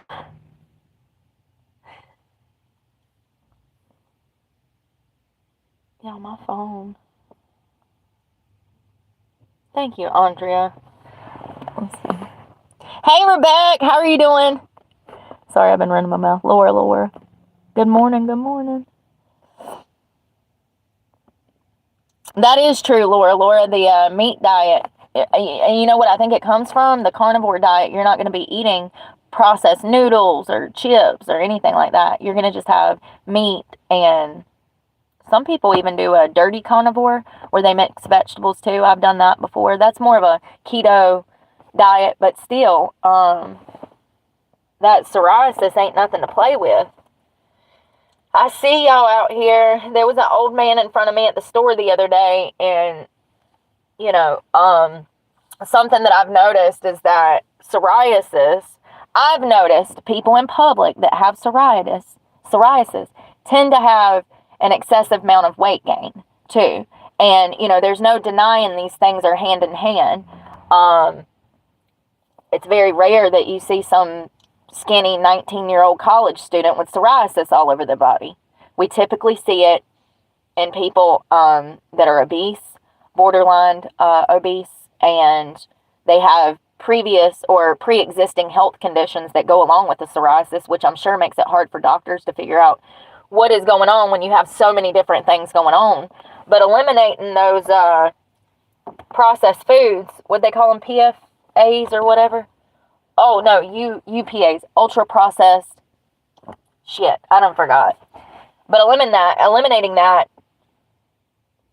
can help clear up the psoriasis. I mean, and it makes sense. I mean, it's an autoimmune disease. It's your body screaming for help. It's your body telling you, hey, we can't take this. We can't process this. This is not good for us. And it's a physical reaction. It's just like if you're allergic to shellfish and you go eat some shellfish, you're going to be looking like Will Smith from that one movie. That was so funny. I wonder what movie that is. It's so funny. He kicks the girl off the jet ski. It was Eva Longoria and Will Smith. Remember when he ate something? He's like, I think I'm having an allergic reaction. His eyes are swollen shut. His lips are triple the size. Just like if you eat some shellfish and you're allergic, your body is going to tell you, hey, we can't do this. We're allergic. And you're going to swell up, honey. So it's the same thing with psoriasis and ultra-processed foods. And it's just crazy that it takes France to do a study for us to have the truth. But once again, that is because of Big Farm and the food industry that we have here. You know, these companies are making mass quantities of money off of our health failures. And those health failures are coming from our food. So it's a big circle jerk of people making money. You know, so of course they don't want any independent studies coming out of, you know, schools that contradict what they think is best for us. So I find it ironic that France done this study and linked psoriasis back to ultra-processed foods. And I think that, you know, 24 has been the year of truth. I think that it's going to carry over into 25. If you think that we learned anything this year, just wait for next year, because it's already starting to come out. All the lies are coming out. This was the start of the truth season. Next year and the next few years, we're going to see stuff that we didn't even think was possible, y'all. We're going to find out stuff that we're just going to be all the time. Just get used to it, because we have good people in office now.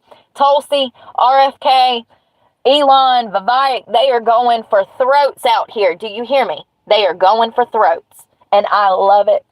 I love it. So this was Sherry. I want to show y'all her since we were talking about her death. This was Sherry. And she was gunned down in her home by Stephanie.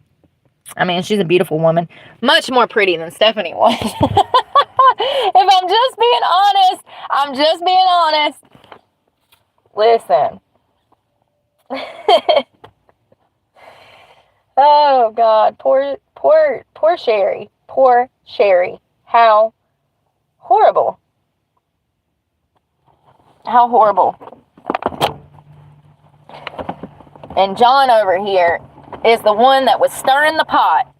No, not a man trying to get his cake and eat it too, with a new wife screwing his college screw buddy. I'm just saying that if he would have cut off contact with Stephanie when he left college, Sherry might still be alive. John stirred the pot. He was a contributing factor. He was a mitigating circumstance in this case. Sherry losing her life. And another thing, once again, this was the 80s. If you called somebody and they didn't answer the phone, I still don't understand why he didn't go home immediately when Sherry did not answer the phone throughout the day. If I call you at 8 a.m. to let you know I got to work, because that's what we did in the 80s. We didn't have cell phones. We'd have to call, hey, I made it. Okay, have a good day. Talk to you at lunch. And then I call back at lunch and you ain't answering. And then I call back at 2 and then I call back at 3 and you ain't answering. I'm freaking rolling up. That's what you had to do back then. My grandma and mama and them, sometimes they go missing, you know, be at the hair salon. We'd forget it's Wednesday that mama don't get her hair done. We calling and calling and can't get in touch with him. Mama be like, get in the car. We going over there. Like, you know, so I don't understand why he didn't. I guess he was at work. He can't just, hey, I gotta go. My new wife ain't answering. But I am that girl. Don't tell me you at home and you ain't answering the phone. I'm rolling up. Like, hey, are you alive? I was worried. I ain't heard from you in like 6 hours. I done called 50 times. What is going on? It was like that. I miss those days, though. I don't miss people being able to just roll up at the house like they used to, because people don't really do that shit no more. But I do miss the days of house phones and being able to call mama and grandma, and, you know, it's just, it's easier times, man. Easier times.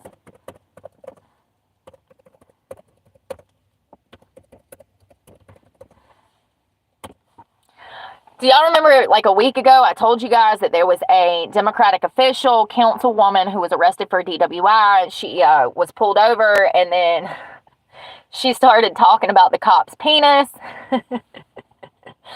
Sorry. She started insulting his manhood. There's been a petition online for this woman to resign because the body camera footage came out. It's pretty crazy. So she's pulled over, and she immediately refuses to follow any officer commands. I'm here to tell you, if she was not an elected official, she would have been pulled out of that car, shoved on the ground face down, and hog-tied and threw in the back of a police cruiser. Because of the fact, in my opinion, that she's a Democratic official, this didn't happen. Because of the fact that she was a city councilwoman. Let me get the video up. I want to just show you what you should not do during a DWI arrest. Because if you or I did this, we would be thrown under the jail. I put in councilwoman arrested for DWI. It ain't coming up. They trying to,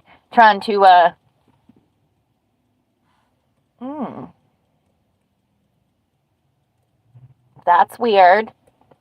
Shit just be disappearing from the internet. I tell you, boy. That's weird. Let's see here. What was her name? This is out of Chicago, of course. She would go on to mock this officer's manhood several times, asking him if he had a little... First of all, can we just look at this girl? Because she looks like the type. Does she not? I bet she is hell Democratic, too. You know she's a... Sorry. She just got that look. You know what I mean? Some people do, man. Some people do. I bet she could rip a new one real quick. So, her name is Samantha Steele, and she was found lying on the side of the road. I'm laughing because, listen, addiction don't discriminate, honey. And I'm not saying she's an alcoholic, but she does have the look. One of them soccer moms out there on Saturday morning with a damn bottle of wine in her Stanley. I'm telling y'all, it's very common. It's the acceptable drug to do as a parent, which is really sad. So she was on the Democratic Board of Review. She was a commissioner, review of commissioners. Samantha Steele, she was found lying on the side of the road on the north side of the city after smashing into other vehicles. And there was actually 2 other cars that were also injured in this crash. So this was not Samantha, all these S names today. This was not, Samantha pulled over for swerving. This was Samantha has done injured people. She's done crashed into 2 cars. She's laying out of her vehicle on the side of the road, drunk. The cops pull up. Somehow she ends up back in her car. I'm looking for the video, the body cam. Let's just watch it. This was released 8 days ago. This woman, y'all, is unbelievable. Hold on one second. I forgot.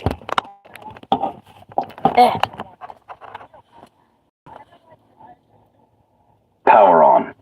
The Bluetooth device is ready to pair. The Bluetooth device is connected successfully. Thank you. What's your name? I'm Sam. Sam, you don't exit the vehicle. So they're telling her to exit. She won't exit. You don't want that. You don't want that. I I'm do. an elected official. I actually do. Elected official of what? Cook County. Cook County. You elected which office? What's your name? I'm Sam. Sam who? Okay. It's fine. Now you can hang up the phone, ma'am. No. We're still doing our My investigation. attorney. Okay. Now, tell your attorney, since he's on the phone, are you going to do field sobriety test or no? No. Okay. You said no. I was waiting for that. I was waiting for that. We were waiting for that. Because she just refused. I asked her to do field sobriety test and she refused. And she smelled like alcohol. She's been drinking. So you've been recording. Guy's being a creep. He literally had a burger in his hand standing here watching me. She's my friend. Okay, so exit the vehicle. No, I'm not leaving the vehicle. Ma'am, if you don't exit the vehicle, I'm going to help you to exit. And you don't want that. You don't want that. I do. I'm an elected official. I actually do. Elected official of what? Cook County.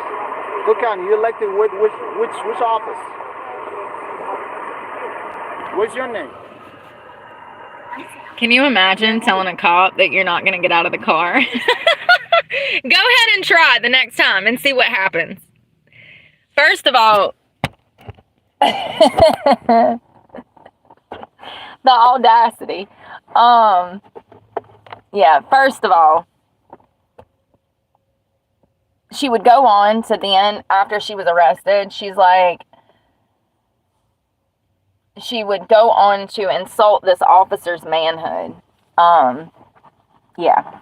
So the city of Cook County, they are random people in the community have band together asking for her resignation. They want her to step down because of this. And I completely agree. She's 45 years old out here in the streets acting like a 20-year-old, refusing to follow commands, drunk, and damaging 2 other cars. Now, she was ultimately hit with a misdemeanor after injuring 2 other cars and her own. This was a 3-car pileup because she was drunk. I'm just here to tell you that if that were I or you, we would have been in jail for felony charges. They would have ripped us out of the car, smashed our faces into the ground. This is not okay. The way that those officers were talking to her, working with her, is unacceptable. Just because she is a commissioner on this board of review does not make her better than anybody. If anything, she should be holding herself to a higher standard. So she should have been ripped out of that car, shoved on the ground, just to be made an example of. They also spotted an open bottle of red wine in the floor passenger seat of the car. The officer observed that her eyes were bloodshot and glassy. She also reeked of alcohol. And then they have an open container in the floorboard. So this is not rocket science. Something that was funny to me was that she kept saying she wanted a lawyer. Then at one point she says she has an attorney on the phone. And then the attorney that she says is going to represent her, he doesn't even practice law anymore. How embarrassing for him. She done drug his name into this like he's of some importance when he's not even practicing criminal law anymore. And so he had to refer her to someone else. And of course his name, Scott Britton, was actually thrown into the mix. His name was tossed into the media because of her drunk actions. How embarrassing. So they're asking for her resignation.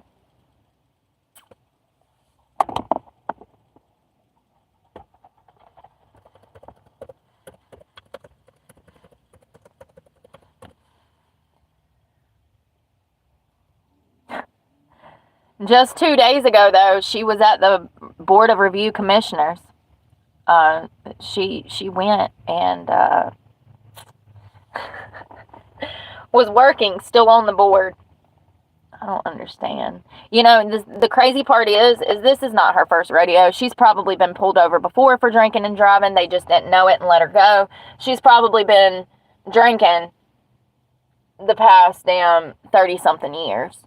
You know, this was just the one time she was caught, in my opinion. In my opinion. Yeah, she has that alcoholic look, too. Like the functioning alcoholic look. I'm not trying to be funny. I'm just, listen, profiling is what I do. So it says, Board of Review Commissioner Samantha Steele attends a meeting remotely after the DWI arrest. This was as of December. This was her first meeting following her arrest. And all she was charged with was a DUI. After she smashed into 2 cars, injuring herself and other people, was found on the side of the road, wallowing on the concrete, refusing to follow officers' commands, directions, and then proceeds to berate an officer, talking about his manhood. How embarrassing. And then she goes back to work on Monday like nothing happened. Unacceptable. Unacceptable. And let's not forget, this woman's raising kids to be just like her.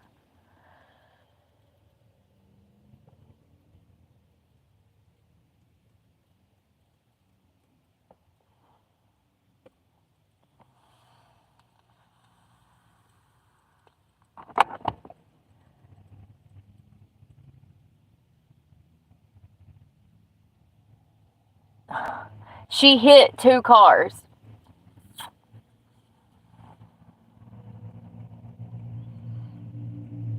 I love how when the officer said, ma'am, if you don't exit the vehicle, I'm going to help you exit. And you don't want that. And this bitch has the audacity to say, no, you don't want that. I'm telling you right now, if that was you or me, we would have had our teeth knocked down our throat. Drunk or not. They gave her so much slack because they knew she was a councilwoman. They knew that she was an elected city official. Elected. Keyword. Elected. The people chose this bitch. That's the scary part. Because I can look at her and tell that she is the spawn of Satan.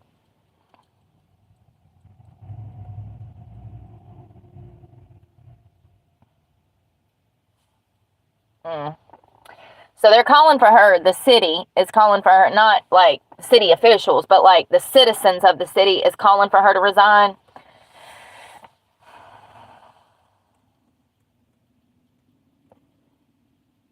I don't know if she will. Probably not. She'll probably end up being a higher up in 3 or 4 years. We'll see her running the entire town in 10. That's how these things work. Oh, you're crooked? Come on. Yeah, we'll make you the mayor. You want to be the chief of police? What you want to do? Oh, you're a sheep? Join us. Ooh, this is crazy. So I just ran, hold on, if it's going to let me read it.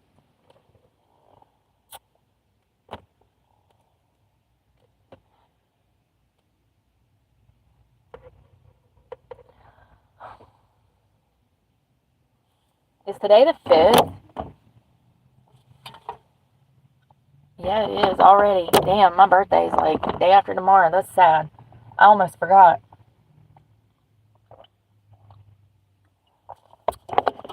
I don't really celebrate it anymore. I haven't in like forever.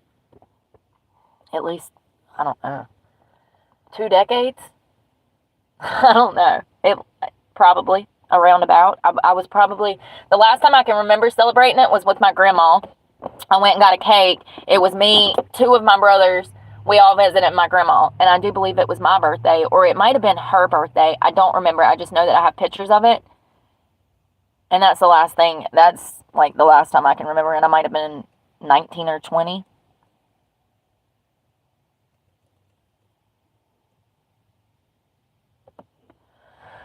What the hell?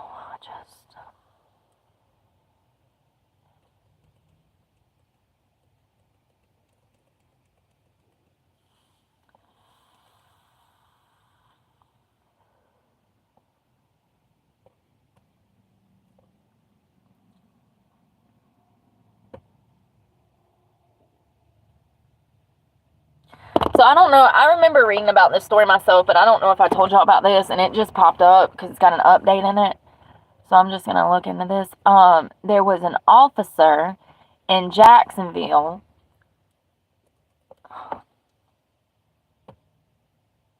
who got obsessed with a victim of a crime, and he started stalking her, and y'all, it's crazy. He threatened to kill her. Hold on, let me find the article. I went and got socks this morning. Finally. I just grabbed these from Walmart. They were like $10. I was actually surprised. I got the high ones. I was actually surprised because usually socks are expensive. $10 is still, that ain't bad for all of those. For 10 pairs, I can deal with that. It's $1 a pair. It's fair. That's fair. $1 a pair is fair. This is when you want $50 for 4 pairs that I have a problem with. I'm like, whoa, wait a minute. Like, are these things gonna wash my dishes? Like, for that price, they better. For that price, they better. Come on, man. I guess I have to go to my phone. I think it's because I downloaded too much PDFs on my computer.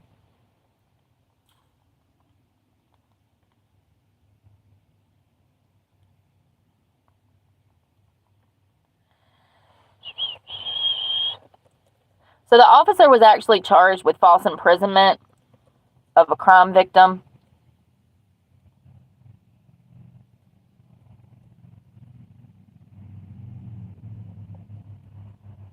Is this the same one?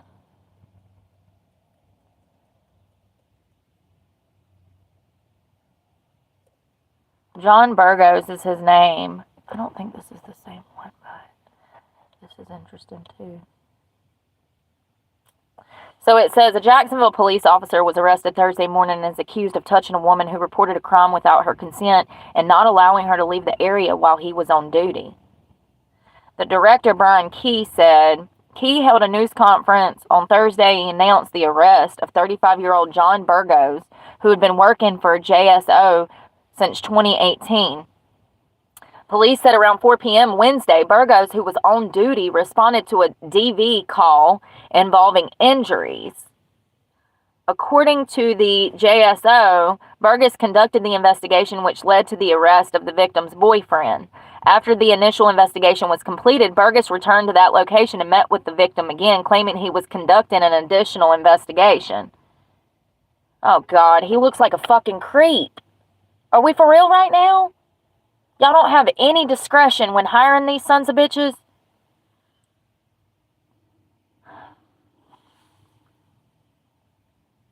So he goes back to the victim's place, home, to complete an initial investigation.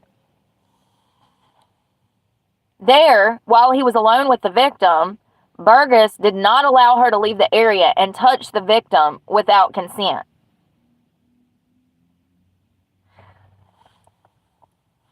So this was the start of his,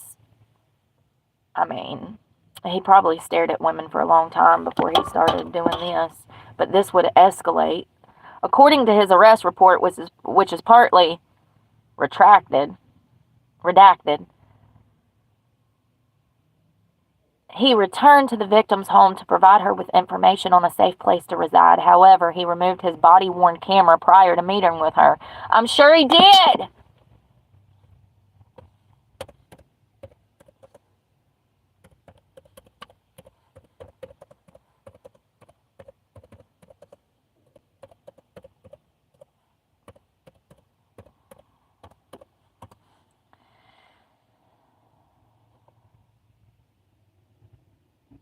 The victim said Burgos told her, "You're a beautiful girl," and gave her a fist bump. What a creep. That's creepy. The suspect offered to purchase items for the victim's baby, but she declined. Yeah, that was her blowing you off, buddy.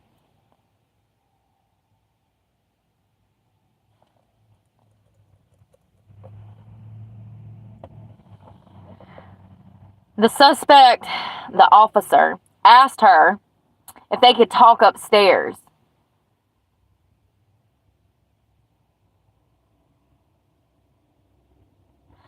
She said that the officer told her he was questioning his decision to only arrest her boyfriend. At one point, the woman said she realized that he was not wearing his body camera footage, or he didn't have his body cam on.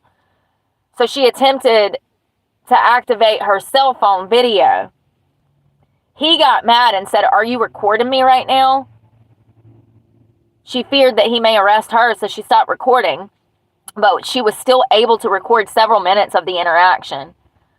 What happened next was redacted in the report. Stop that shit. When he finally got done molesting her, she called JOS and reported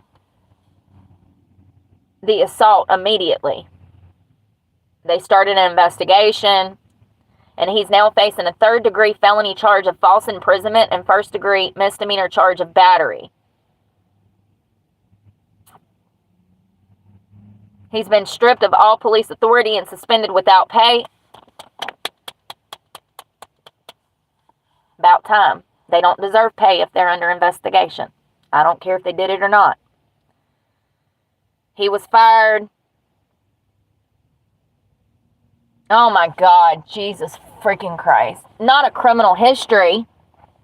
According to the documents, Burgos was the subject of 7 different investigations in Jacksonville between 2020 and 23, including 3 complaints with JSO that resulted in 2 different written reprimands.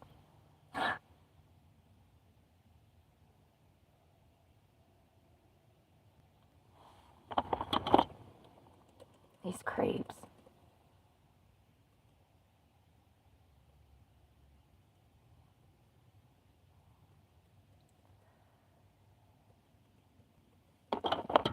I can just look at him and tell something ain't right in the head. Guess what his bond was?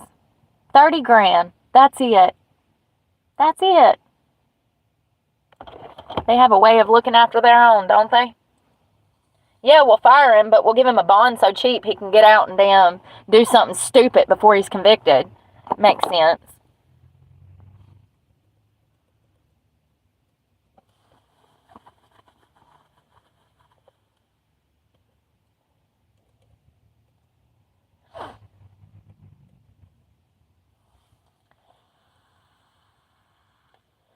I was looking for a different report from a different officer that was arrested last week.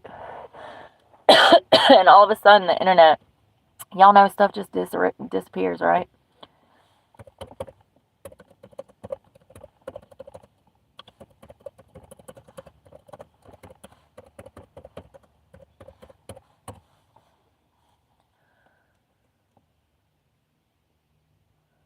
Oh my God,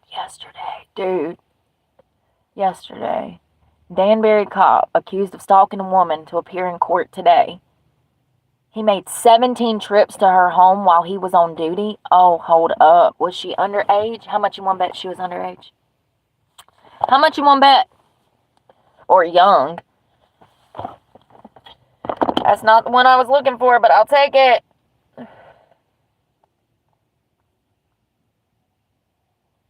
Is that like Danbury, North Carolina? Oh, Connecticut. Officer.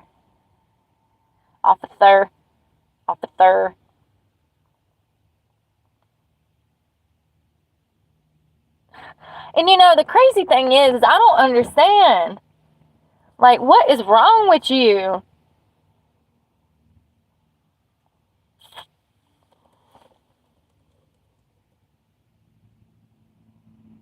Here it is. This is the one. This is out of Jacksonville too, but let's look at this first, because what the hell is up with all of these cops going off the deep end? I think they've been doing it. We do have numbers, sexual SA statistic numbers. We do have those, but we don't have numbers for how many cops actually become perpetrators themselves. That maybe we should definitely look for that. I've read y'all the sexual statistics. Hundreds of thousands of officers have been arrested in the United States over decades messing with children. That's the number one thing that they do, actually, and it's usually resource officers, or it's officers that are criminally investigating. They'll have like a criminal investigation going, and then and then they link up with victims of crimes, and they use that as their guise to get close to victims of crimes and re-victimize them. It's crazy. So it says, Danbury police officer accused of stalking a woman on duty appeared in court today. A local police officer accused of following a woman for weeks while on duty is scheduled to be arraigned on second-degree stalking charges in Superior Court. Myckol Rodriguez, 34, of Milford, was arrested on the Class A misdemeanor.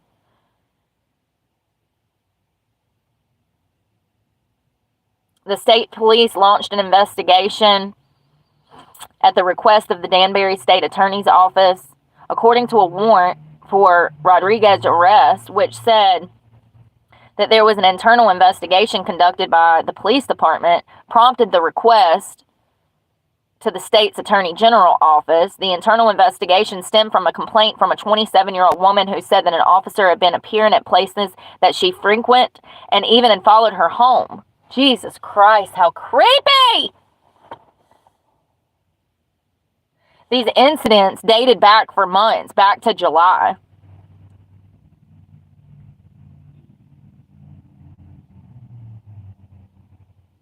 Ugh. So this asshole was on administrative leave, which means that he gets pay. He's been a police officer since 2019. His bond was only $500. $500. It makes me sick. If he's just stalking now, give it 20 years. He'll be R-wording and murdering and leaving bodies in ditches by then. This is the start. It starts with stalking. It starts with voyeurism. Then it moves on to touching. Then it moves on. It escalates to R-word and murder. That's how these things are. I mean, it's just crazy. I mean, he might be a habitual just stalker. There's a good chance. But still, psychologically speaking, people like this don't need to be on the streets with guns investigating crimes when they're actually criminals themselves. He looks like a douche. Sorry, not sorry.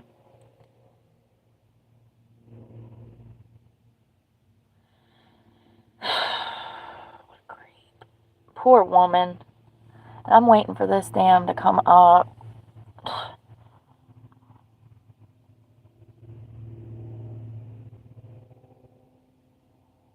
This was the one I was looking for. This is crazy.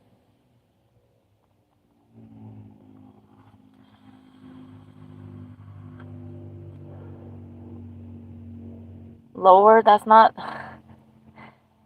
that it?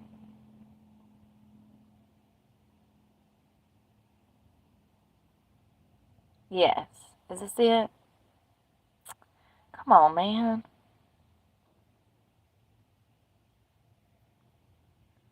And the sheriff won't tell what happened. Hold on one second.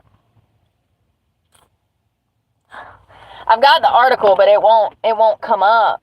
Like, this sucks. It's right there, and I can't find it here. And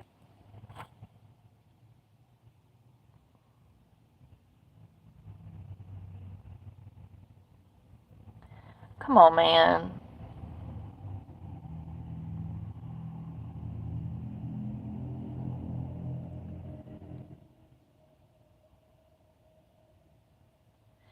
Yes, the guy's name is Brian. Not all these devices not working.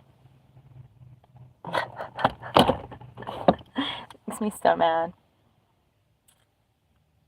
Yes, his name is Brian Housand, and he was a 17-year police veteran in Jacksonville, Florida, out of Nassau County. And he's facing charges of armed kidnapping, written threats to kill, aggravated stalking, all felonies. See, that's what Jacksonville does. You get suspended with no pay, and you get felony charges. So, from what I remember, he was suspended from the force without pay and will be fired. This marks the 13th arrest of a Jacksonville police officer this year. Nobody thinks we got a problem? 13 officers were arrested in Jacksonville, Florida, just this year. And we still got a month to go. What's 2 or 3 more? I'm looking for the article and it won't tell me. So first of all, from what I remember, this officer, let me just look him up. Brian Towns.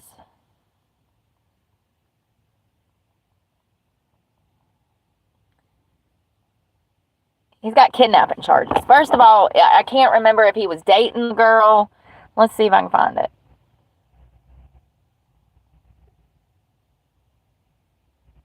Oh, Jesus Christ. He's been the subject of 6 internal investigations in his 17-year career. And he was actually a 20-year veteran. The summary shows that since 2013, Housen has been the target of 6 internal investigations, including 3 citizen complaints from 2013 to 2014, and 3 in-house complaints from 2015 to 2023.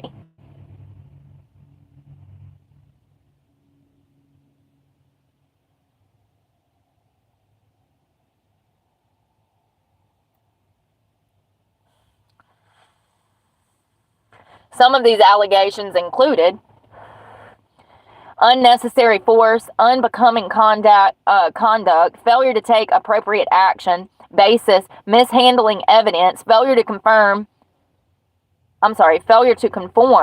to work standards, and improper actions. First of all, half of these allegations are serious, in my opinion.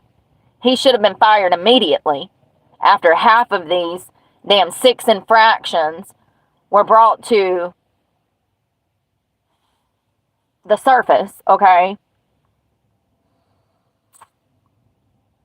Mishandling of evidence, and we just gonna keep him on? I guess it happens all the time, right?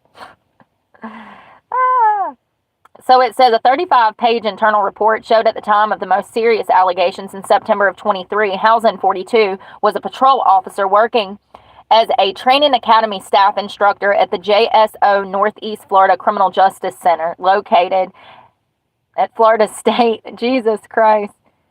Well, I'm glad I didn't go to school there. That's the school that I was looking at in 23. I didn't know they had a police academy there.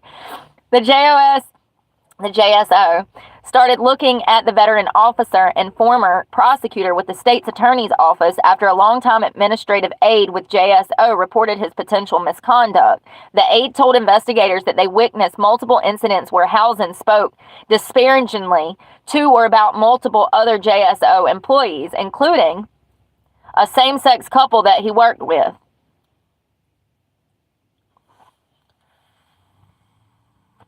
Oh, wow. He hates gay people. He said, quote, those effing crotch lickers just need to leave the JSO and it will be a better place. Another officer interviewed said that they had heard Housen go on a rant about same-sex couples and referred to them. I can't say that. Anyways, ooh.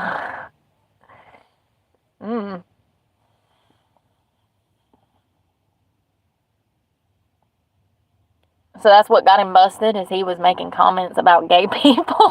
What? What is going on?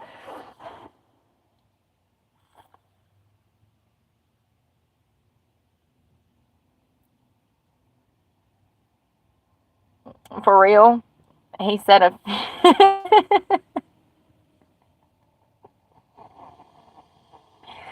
Listen, you know what's crazy to me is there was people that come forward saying that he used excessive force, that he was mishandling evidence, that he had horrible conduct on the job.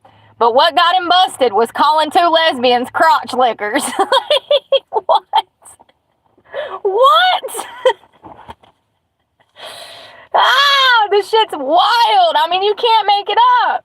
You can't make... Look, and it says he made remarks. So it's okay to beat suspects in crimes and mishandle evidence and have police, misconduct. But Lord, don't say anything about the lesbians. Lord have mercy. The world has lost their damn minds.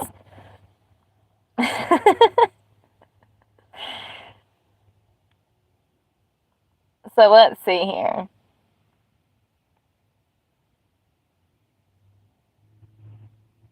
So the JSO investigator ultimately determined there was not enough evidence to support the allegation of improper action, and they classified it as not sustained.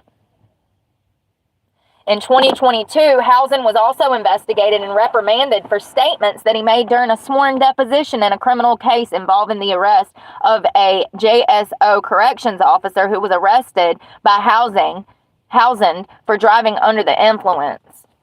Y'all, I'm sore. Oh, God, yes. In August of that year, he was asked by a defense attorney, would you be surprised to learn that the officer that administered the breath test during the DUI investigation just previously testified here at his deposition that the only indicator of impairment was that his face was flushed? And Housen responded, would I be surprised to hear that? No, not at all. I would not be surprised to hear that at all, that the corrections officer would come in and put one thing down for another corrections officer. Jesus Christ, this guy is argumentative as hell.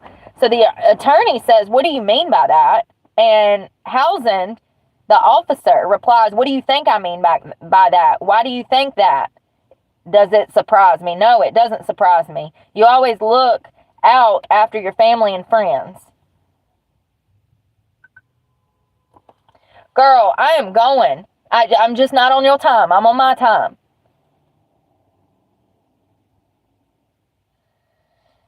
If he's argumentative with a prosecutor who is trying a case that he arrested for, if he's argumentative with the people whose team he's on, just imagine how he is with criminals. Housen's arrest marked the 13th employee of the agency to be arrested in 24 out of Jacksonville, Florida. The charge of armed kidnapping is a first-degree felony punishable by life in prison, and he's being held under a $1 million bond.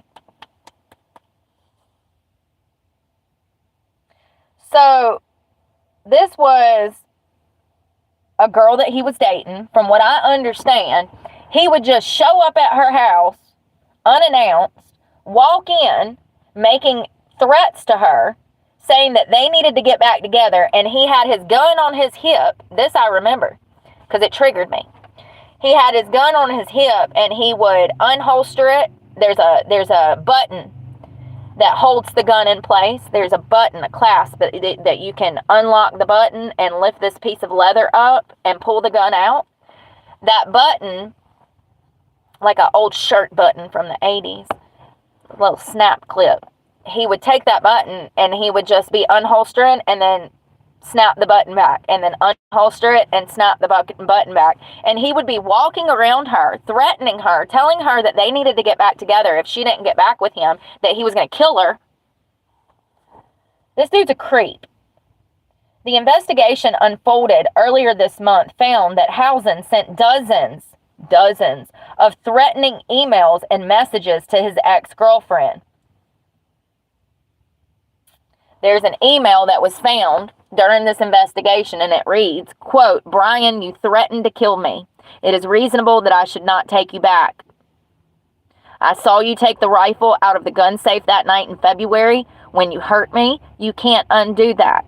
That was an email from one of the victims trying to blow him off. She was saying, you almost killed me. I'm not going to let you have access to me so that you can actually do it next time. The woman said that she thought that there was a laser. Now, this is crazy. This is some shit that would happen to Brooke, and then Brooke calls the cops, and then Brooke goes to jail for shit she didn't do again.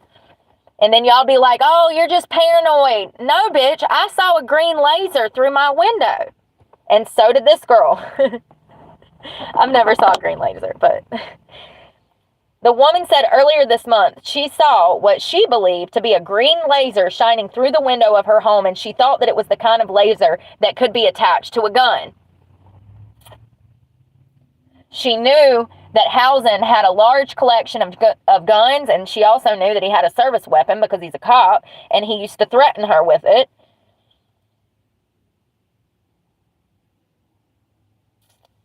In July of this year, Housen came to her house uninvited in his marked JSO patrol car, wearing his uniform and banging on the back door. After an argument, when the woman refused to get back with him, he threatened to kill her and was snapping and unsnapping the holster of his service pistol in a threatening manner. The woman was able to record the incident on her phone, and thank God she did, because if she didn't, there's a good chance that this shit would have got swept under the rug. So this officer was originally hired by JSO in 2005.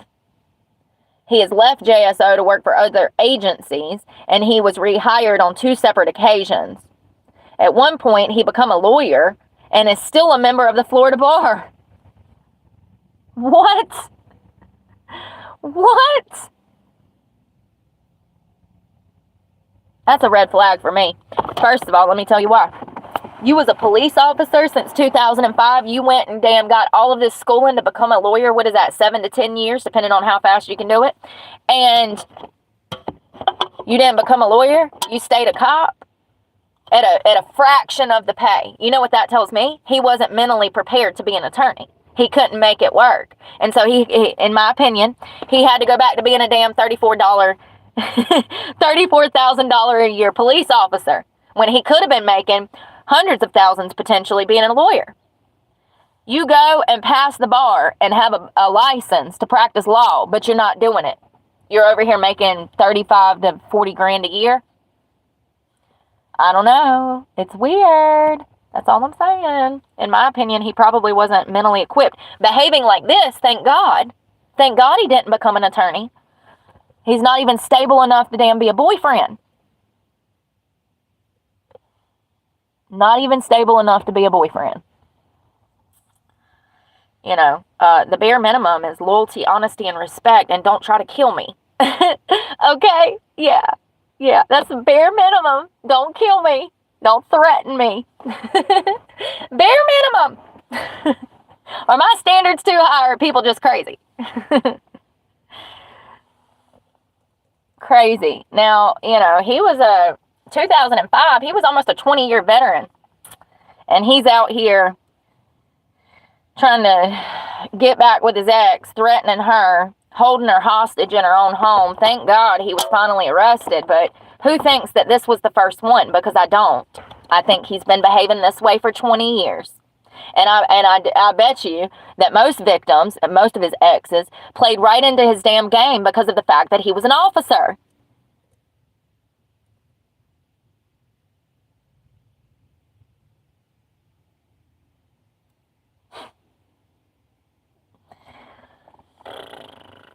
It's never ending.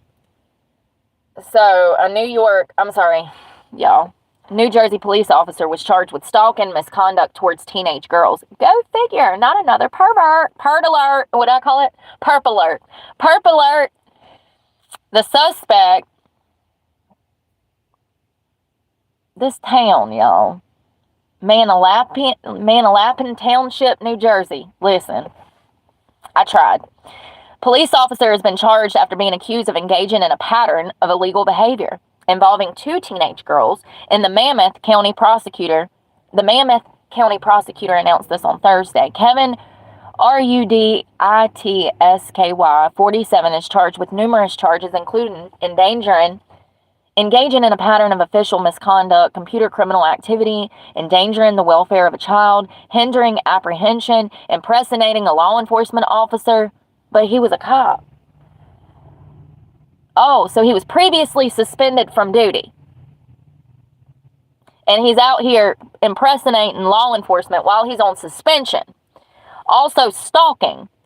An investigation began in August of 23 after information was obtained that Kevin was sending inappropriate messages and photos to one of the victims who was 16 at the time.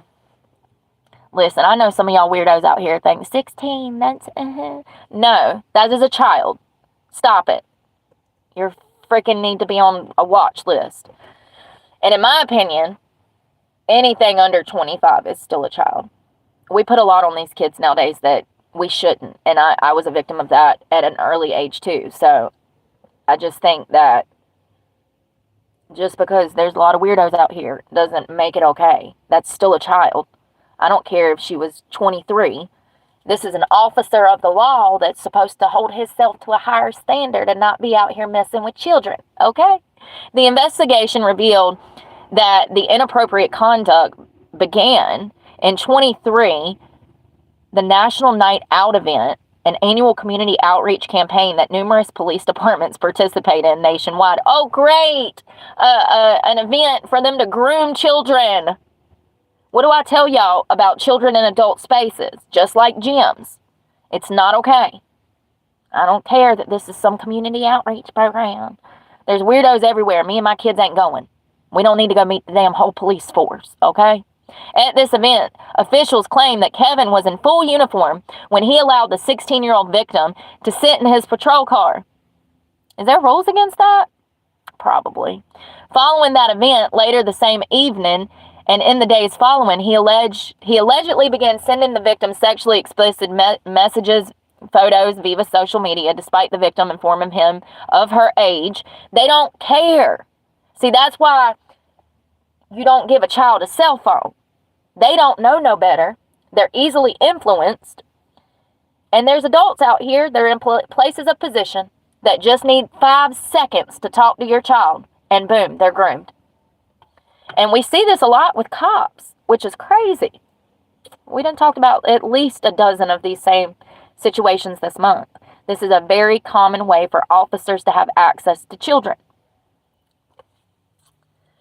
So apparently this officer, Kevin, Ruditsky, pulled over the victim while she was driving, unlawfully handcuffed her, and attempted to kiss her while his dash camera and body camera were turned off. In another incident, Kevin was on duty. He parked his marked patrol car outside of the 16-year-old victim's home in the middle of the night after she refused to give him her address. Girl, if you scared to give this officer your address, when are you going to your parents to tell them that you done gave him your phone number? Because I just feel like at this point, girl, this 16-year-old child knew something was up. If she's refusing to give this officer her address.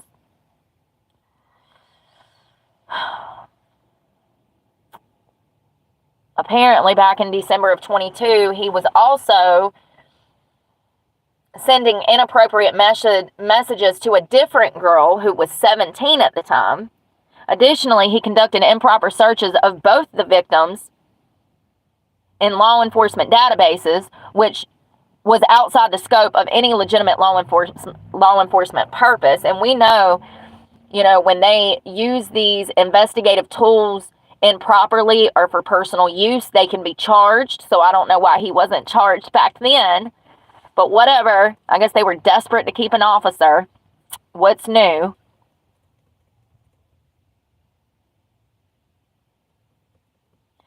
Were these felony charges? Because they should be.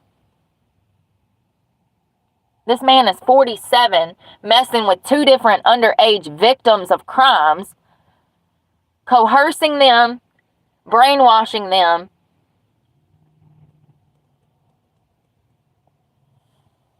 Straight to jail. Do not pass go. I mean, it's just one after another. We could sit here all day if y'all want to talk about cops that are pedophiles. It's crazy. It's sickening. I mean, I do believe that we learned when we looked up these numbers on officers being perpetrators of sexual offenses, we did notice that The numbers are much larger now than they were back in the 70s, 80s, and 90s. And I do believe that this is a combination of brain rot from porn, Instagram, and social media. I don't think that it helps. I don't know. It just,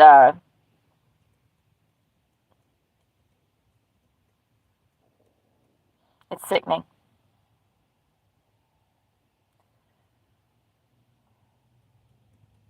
I was looking for another article to figure out what's going on with him, and I can't find anything. And he should be going up to get sentenced because no, he was just charged. So both of these guys, the Brian guy out of Jacksonville, and the Brian Townsend, we'll keep an eye on that because he was just charged with stalking his ex-girlfriend and threatening to kill her in September. And then the New Jersey officer was just charged in October. So both of these men are going to be going back and forth to court for the next, few... Jesus Christ. Can we, y'all, can police officers stop being weirdos today? Here's another guy. He was arrested for stalking, another officer. Jesus Christ. Listen, just makes me uncomfortable, man. I mean, imagine being a van life girl like me and you look out your window and you're like, oh, it's just the cops. And then it being this kind of cop. I've had it happen. I had one corner me at the damn river one night in Madison, North Carolina. And he showed up shining damn lights through my windows. And I'm like, oh, I'm a van lifer. And I rolled the window down when I noticed it was an officer. And he's like looking through my vehicle from the passenger side window, and everything's fine. And he's like, oh, well, why are you parked here? And I'm like, well, sir, the river's right there. It's a full moon. I'm just enjoying the night. And he's like, well, you probably shouldn't park here. I'll tell you where to park. Looking back on that now, first of all, I was going through extreme mania and CPTSD symptoms at that time. Looking back now, I should have just left the area. I should have not went where that cop told me to park. Because looking back now, it was a dangerous area and anything could have happened out there and nobody would have knew. Nobody would have knew. There's nobody out there where I was. For miles. Looking back now, I shouldn't have stayed. But I did because I'm like, oh, it's a cop. But before he left, he hit me with the, oh, I bet your boyfriend is so happy. And I said, yeah, he is. I'm single as hell. I said, yeah, he's a great guy. He is. He's so blessed. And he's like, because you're hot. And I'm like, oh, thank you. But it was so creepy because I'm out on this backcountry road by myself. And nobody knew where I was at either. So, he could have said, oh, well, it smells like weed in here, so get out of the car. What do? You have to get out of the car. Scary situation looking back now, especially learning everything we've learned because we weren't even on cop shit back then. We were on my life's burning to the ground. I don't know how to deal with everything I've been through. So learning what I've learned in the past few months, doing these stories on officers, it's made me realize that not only are they human, but they're subject to being creeps just like everybody else. And more often than not, they are. Police officer arrested again. I'm sorry. After stalking ex-girlfriend, causing extreme emotional distress. I mean, here's the thing, you guys. When we're talking about law enforcement, we know that they have power. And we know that there's a brotherhood that comes behind their position. When you are a woman dating a man in a position of power like that, it definitely makes you scared to report any kind of DV, any kind of assault, it makes you scared. So, I understand. I feel like you need to understand the psychology that these men impose on women that they're stalking and assaulting, because there's a whole nother layer to it that does not come with a, per se, regular relationship. When you're talking about an officer being with an individual and things go south, whoever that other individual is has a lot more, they have a harder time doing anything if the officer is in fact corrupt and being wrong to them. It's a scary situation, and it just adds a whole multitude of mitigating circumstances to the situation. It says a police officer with the Layton Police Department has been arrested on suspicion of stalking his former live-in girlfriend and causing her emotional distress, extreme emotional distress. Austin Levi Christofferson, swear to God, Christofferson is 33. He was arrested Thursday after his then ex-girlfriend called police to report that he was sitting in a vehicle outside of her apartment. What? Y'all, that would send me over the edge. The woman told a deputy with the Davis County Sheriff's Office that Christofferson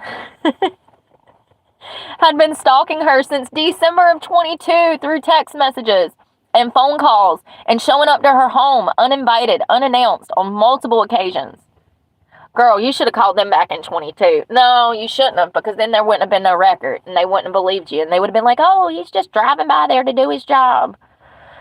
A police officer who interviewed the woman the next day reviewed her cell phone and observed from June 29th of 22, she told him that their relationship was over. She said, Christofferson, I'm done. Jesus Christ. She texted him 68 messages that she was done with him between June and July. And he still didn't get it through his thick-ass skull.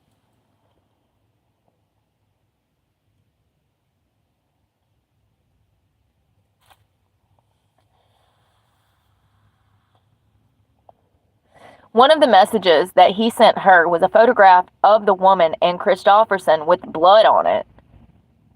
The woman told the interviewing officer that this made her very unsafe and that Christofferson had threatened to shoot himself if they broke up. Bro, this is why we've got to do better psychological assessments on these type of people. Like, he is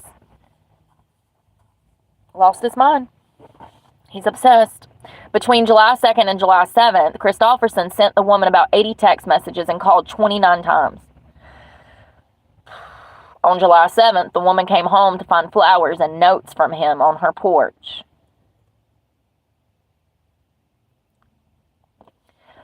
Between July 9th and July 12th, Christofferson sent the woman 29 messages, and she replied and told him to stop contacting her. The woman told the interviewing officer that she hadn't reported Christofferson's behavior because she felt mentally and emotionally abused due to what Christofferson, from what he would text her or tell her in person. On one occasion, he came to her home at night and was banging on her front door and looking through her windows. The woman hid on the floor so that he couldn't see her. Oh my God. How freaking crazy. And see, at this point, if she would have went to the sheriff's department and said, hey, he's looking through my windows, they would have been like, bitch, are you on meth? The woman also told the officer that Christofferson had showed up at her home on multiple occasions in his vehicle and his police uniform, which made her feel like she couldn't report him due to his influence with the police. What did I say? And these guys know this. They know this. They use it to their advantage. On Friday, a district court judge ordered that Christofferson be held without bond based on the probable cause statement. Good idea. He is constituting a substantial danger to an alleged victim of DV if he's released on bond. Ugh. The probable cause statement, the DA said that the offense was committed by an active law enforcement officer who has access to weapons and knowledge of criminal procedure, which could further endanger the victim and other law enforcement officers. I agree.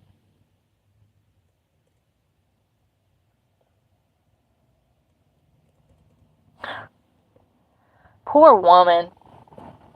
Poor woman. Biggest regret of her life, dating a cop. Poor woman. Austin Levi Christofferson. Jesus, that last name.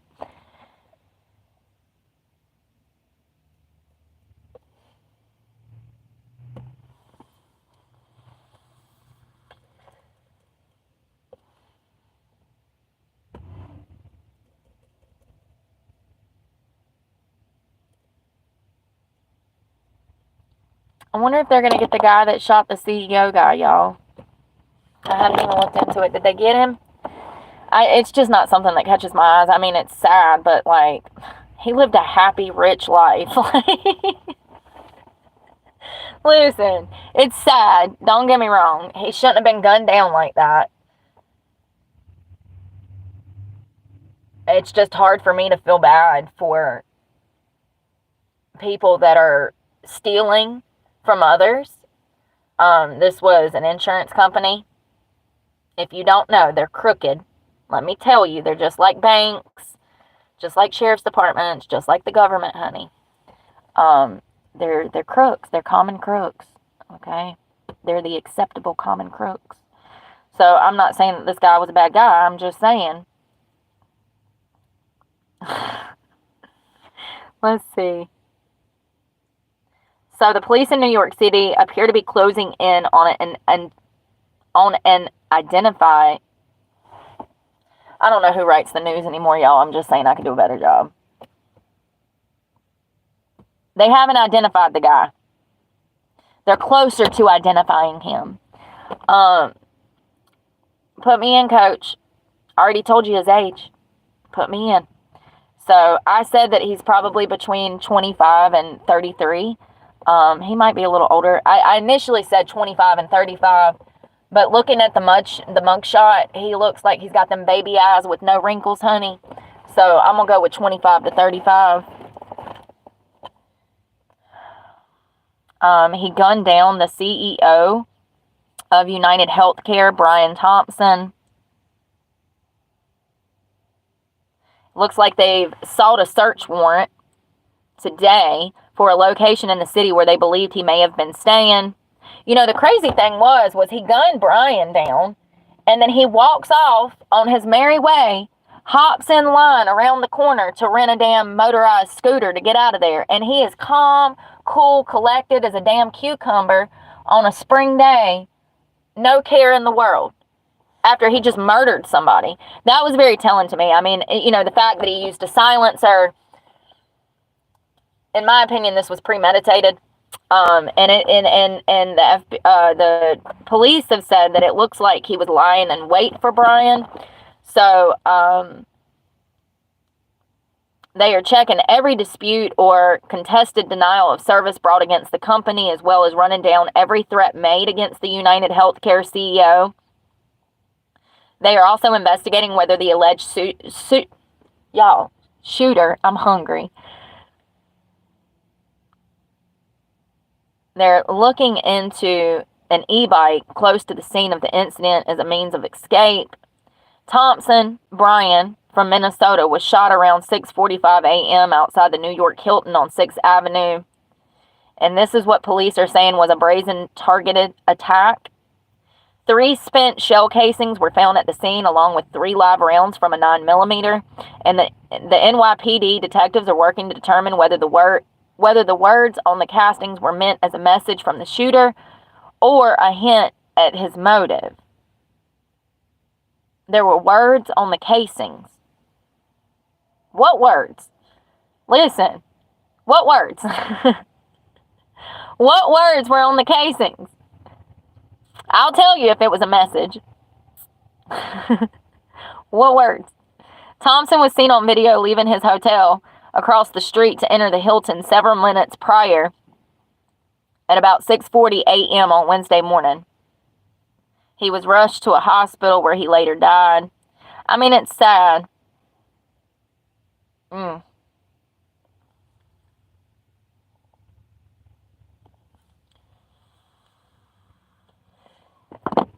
You know what's crazy to me? Is cops be acting surprised. Like, it says, the shooter appears to have known which door Thompson was going to enter and was spotted on video at least 5 minutes prior to the shooting loitering outside of the hotel. Thompson was approached from behind and shot several times at point blank range at the doorway. The way that they write stuff is like they're surprised.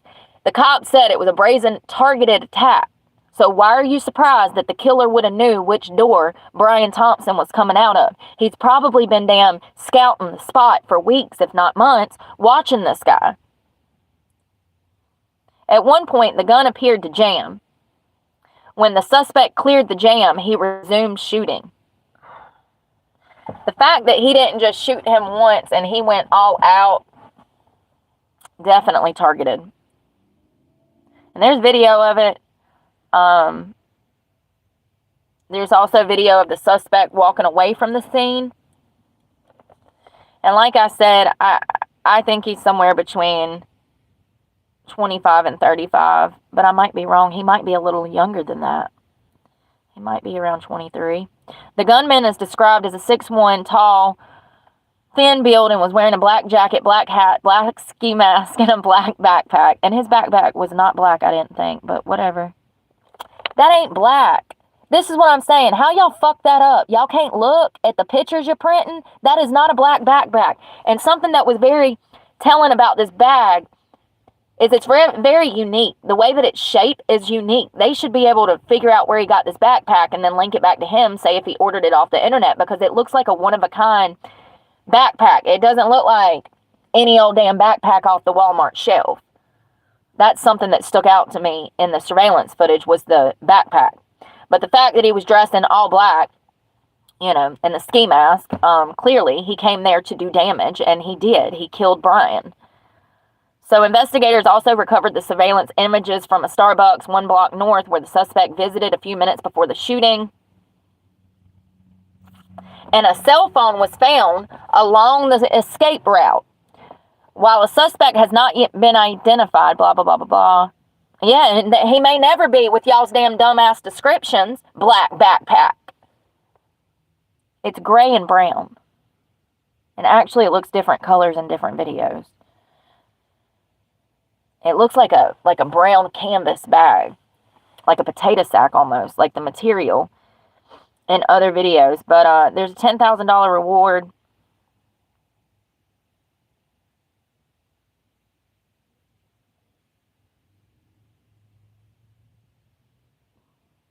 Y'all gonna fault this man for walking without security? That's what it says in this article. It says that Brian had arrived in New York on Monday.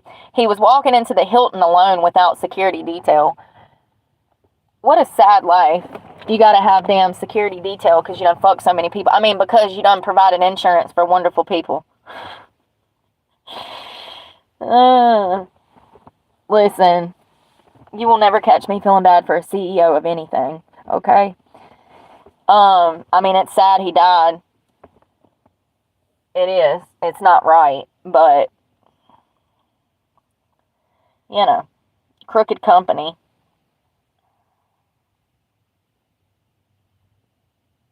Words found on the shell casings where United Healthcare CEO was shot dead. What words? Ooh, deny, defend, depose. Oh, the plot thickens into the thick of it. So, the words on the shell casings were deny, defend, and depose. Yeah, this was premeditated. Highly premeditated. And they had probably been watching Brian for a while. Oh no, he just got there Monday. So he got there Monday. He got shot on Wednesday, so that would have given them 2 days to watch him. What did he do I want to know his timeline. What did he do 2 days prior? Did he go into the same Hilton both freaking mornings? You see what I'm saying? And then come out the same door. And if somebody was watching, they would have knew. You know what I mean? Because he was only there for 2 days. And they're saying that the killer knew exactly what door Brian was going to exit out of.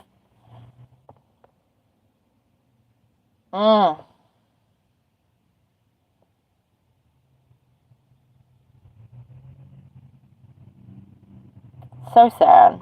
I feel bad for the children, because I'm sure he had children.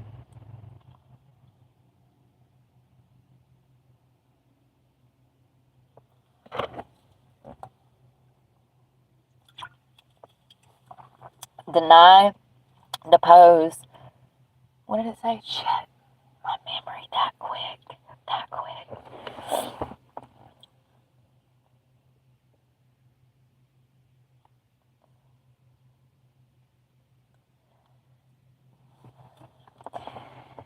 can't.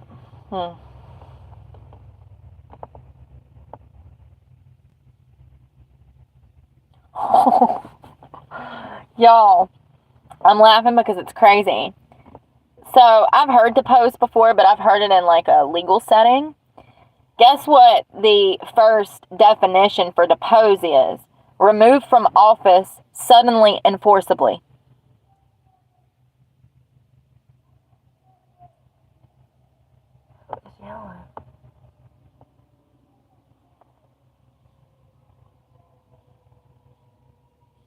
Oh, God. They're fighting. They're fighting. That guy in the brown jacket just fucking ran up on this guy. This guy gets out the car. Oh, he's coming back. Oh, Lord. I'm literally shaking from all the caffeine. Oh, God.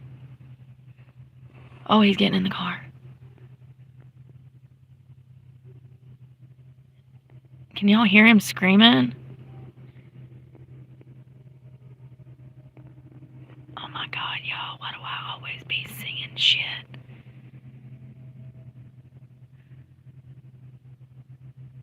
Look at all these words. I know, right? Me too. Listen, Bronco, don't go to jail today fucking with some meth head out here. Look at these workers. They all come out with burgers in their mouths. I'm like, me too. I know. What's going on? Lord have mercy. See, that's what I'm saying. If these fuckers start shooting, look where I am. I mean, it's right there. That's bullet range, y'all. You got to pay attention to these crazy people out here, because that's bullet range. If that guy in the Bronco would have pulled out a gun and started firing, I'm in the line of firing from his driver's seat. Do you see what I'm saying? Typically, I would get the fuck out of here, but I don't think it's going to be a problem. They've separated. Lord, have mercy. It's too early to die today, okay? I forgot what I was talking about. All I was thinking about is, Lord, if he pulls out a gun and starts firing, it's coming right my way. Right my way. Lord, it looks like he's calling the police. He's on the phone. He done pulled up, got out of his car. He's on the phone. He's probably calling the law on that guy. Lord, have mercy. What were we talking about?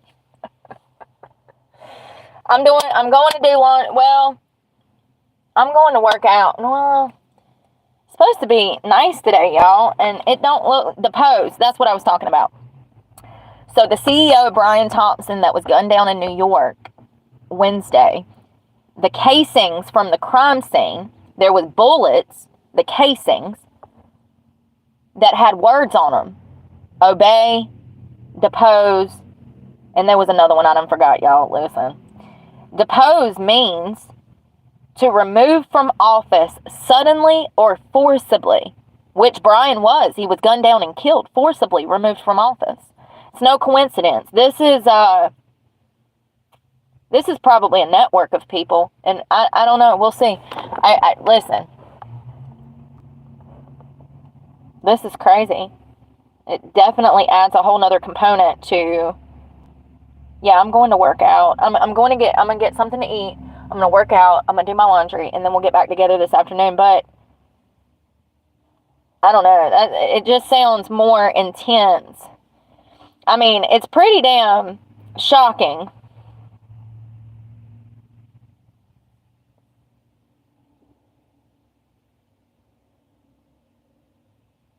I was looking to see what those words were.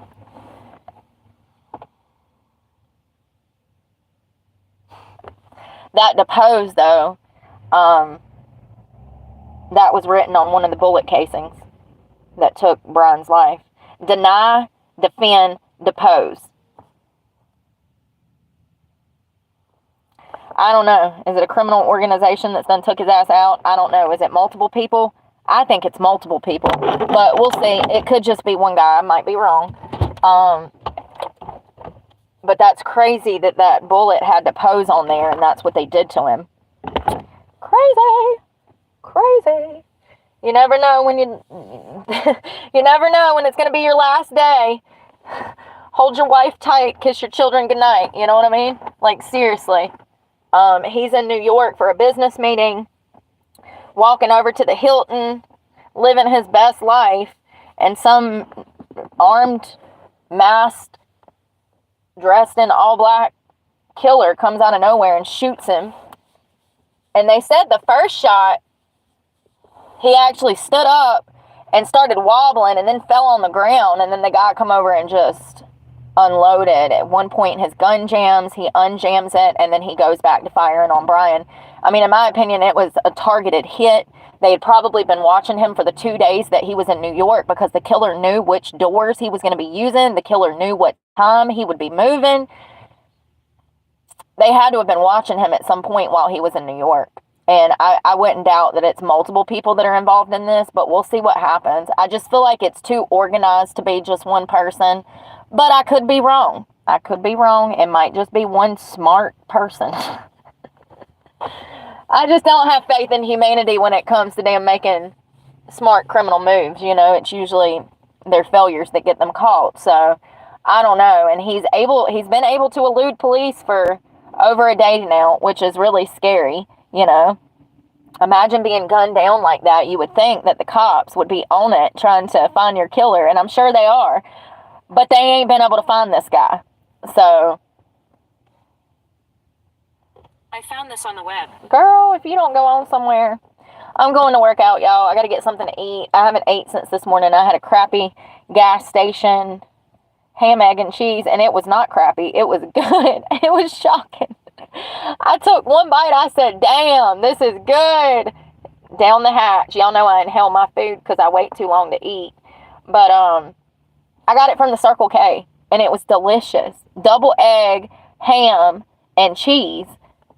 It was so good on a croissant. So good. Highly processed. I hope I don't get psoriasis. Highly processed. But sometimes you got to do what you got to do, especially on the go like me. But we'll talk this afternoon. Oh, I got to get a tire. Fuck. I forget. I got to get a tire. So I don't know when we'll talk again, because I got to get a tire. But I got my spot, so that's good. They're going to price match me. So it'll probably be like $180, $175 like last time, which is not bad, because if I go to the dealership to get tires, it's $250 to $300 a tire. And that's why you buy the car from the dealership and you never go see them fuckers again, because they're going to charge you triple for everything. It's just crazy. I remember I got new tires and an oil change, and it was $1,250.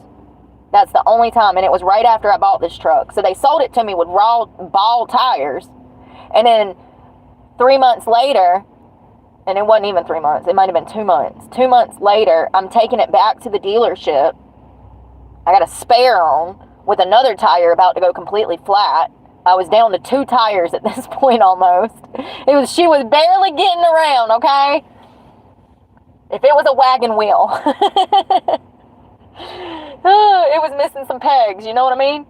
So I get her to the dealership, and they're like, oh, we can get you 4 tires. So they put the 4 tires on. They do the oil change. And then they come to me with a $1,250 price tag. I did not have enough money to do that. I had to ask somebody to borrow the money to help. And actually, they paid for it. So that was really sweet of them. But I was expecting $800, not a mortgage payment for a 5,000 square foot home. Okay. $1,200. I said, I ain't never going back to damn Chevrolet again. Ever. That was at Van York Chevrolet in High Point, North Carolina. Let me just go ahead and throw that out there. They're scam artists. Scam artists. Be careful out there. I'm going to get my $175 tire. And we will talk later. I hope you guys have a good Thursday. Don't work too hard. Tomorrow's Friday, so we ain't got much farther to go. We'll make it. We'll make it. One way or another. We'll make it. Y'all be safe and pray for me, because God knows I need it. And I'm praying for you guys. Bye, y'all.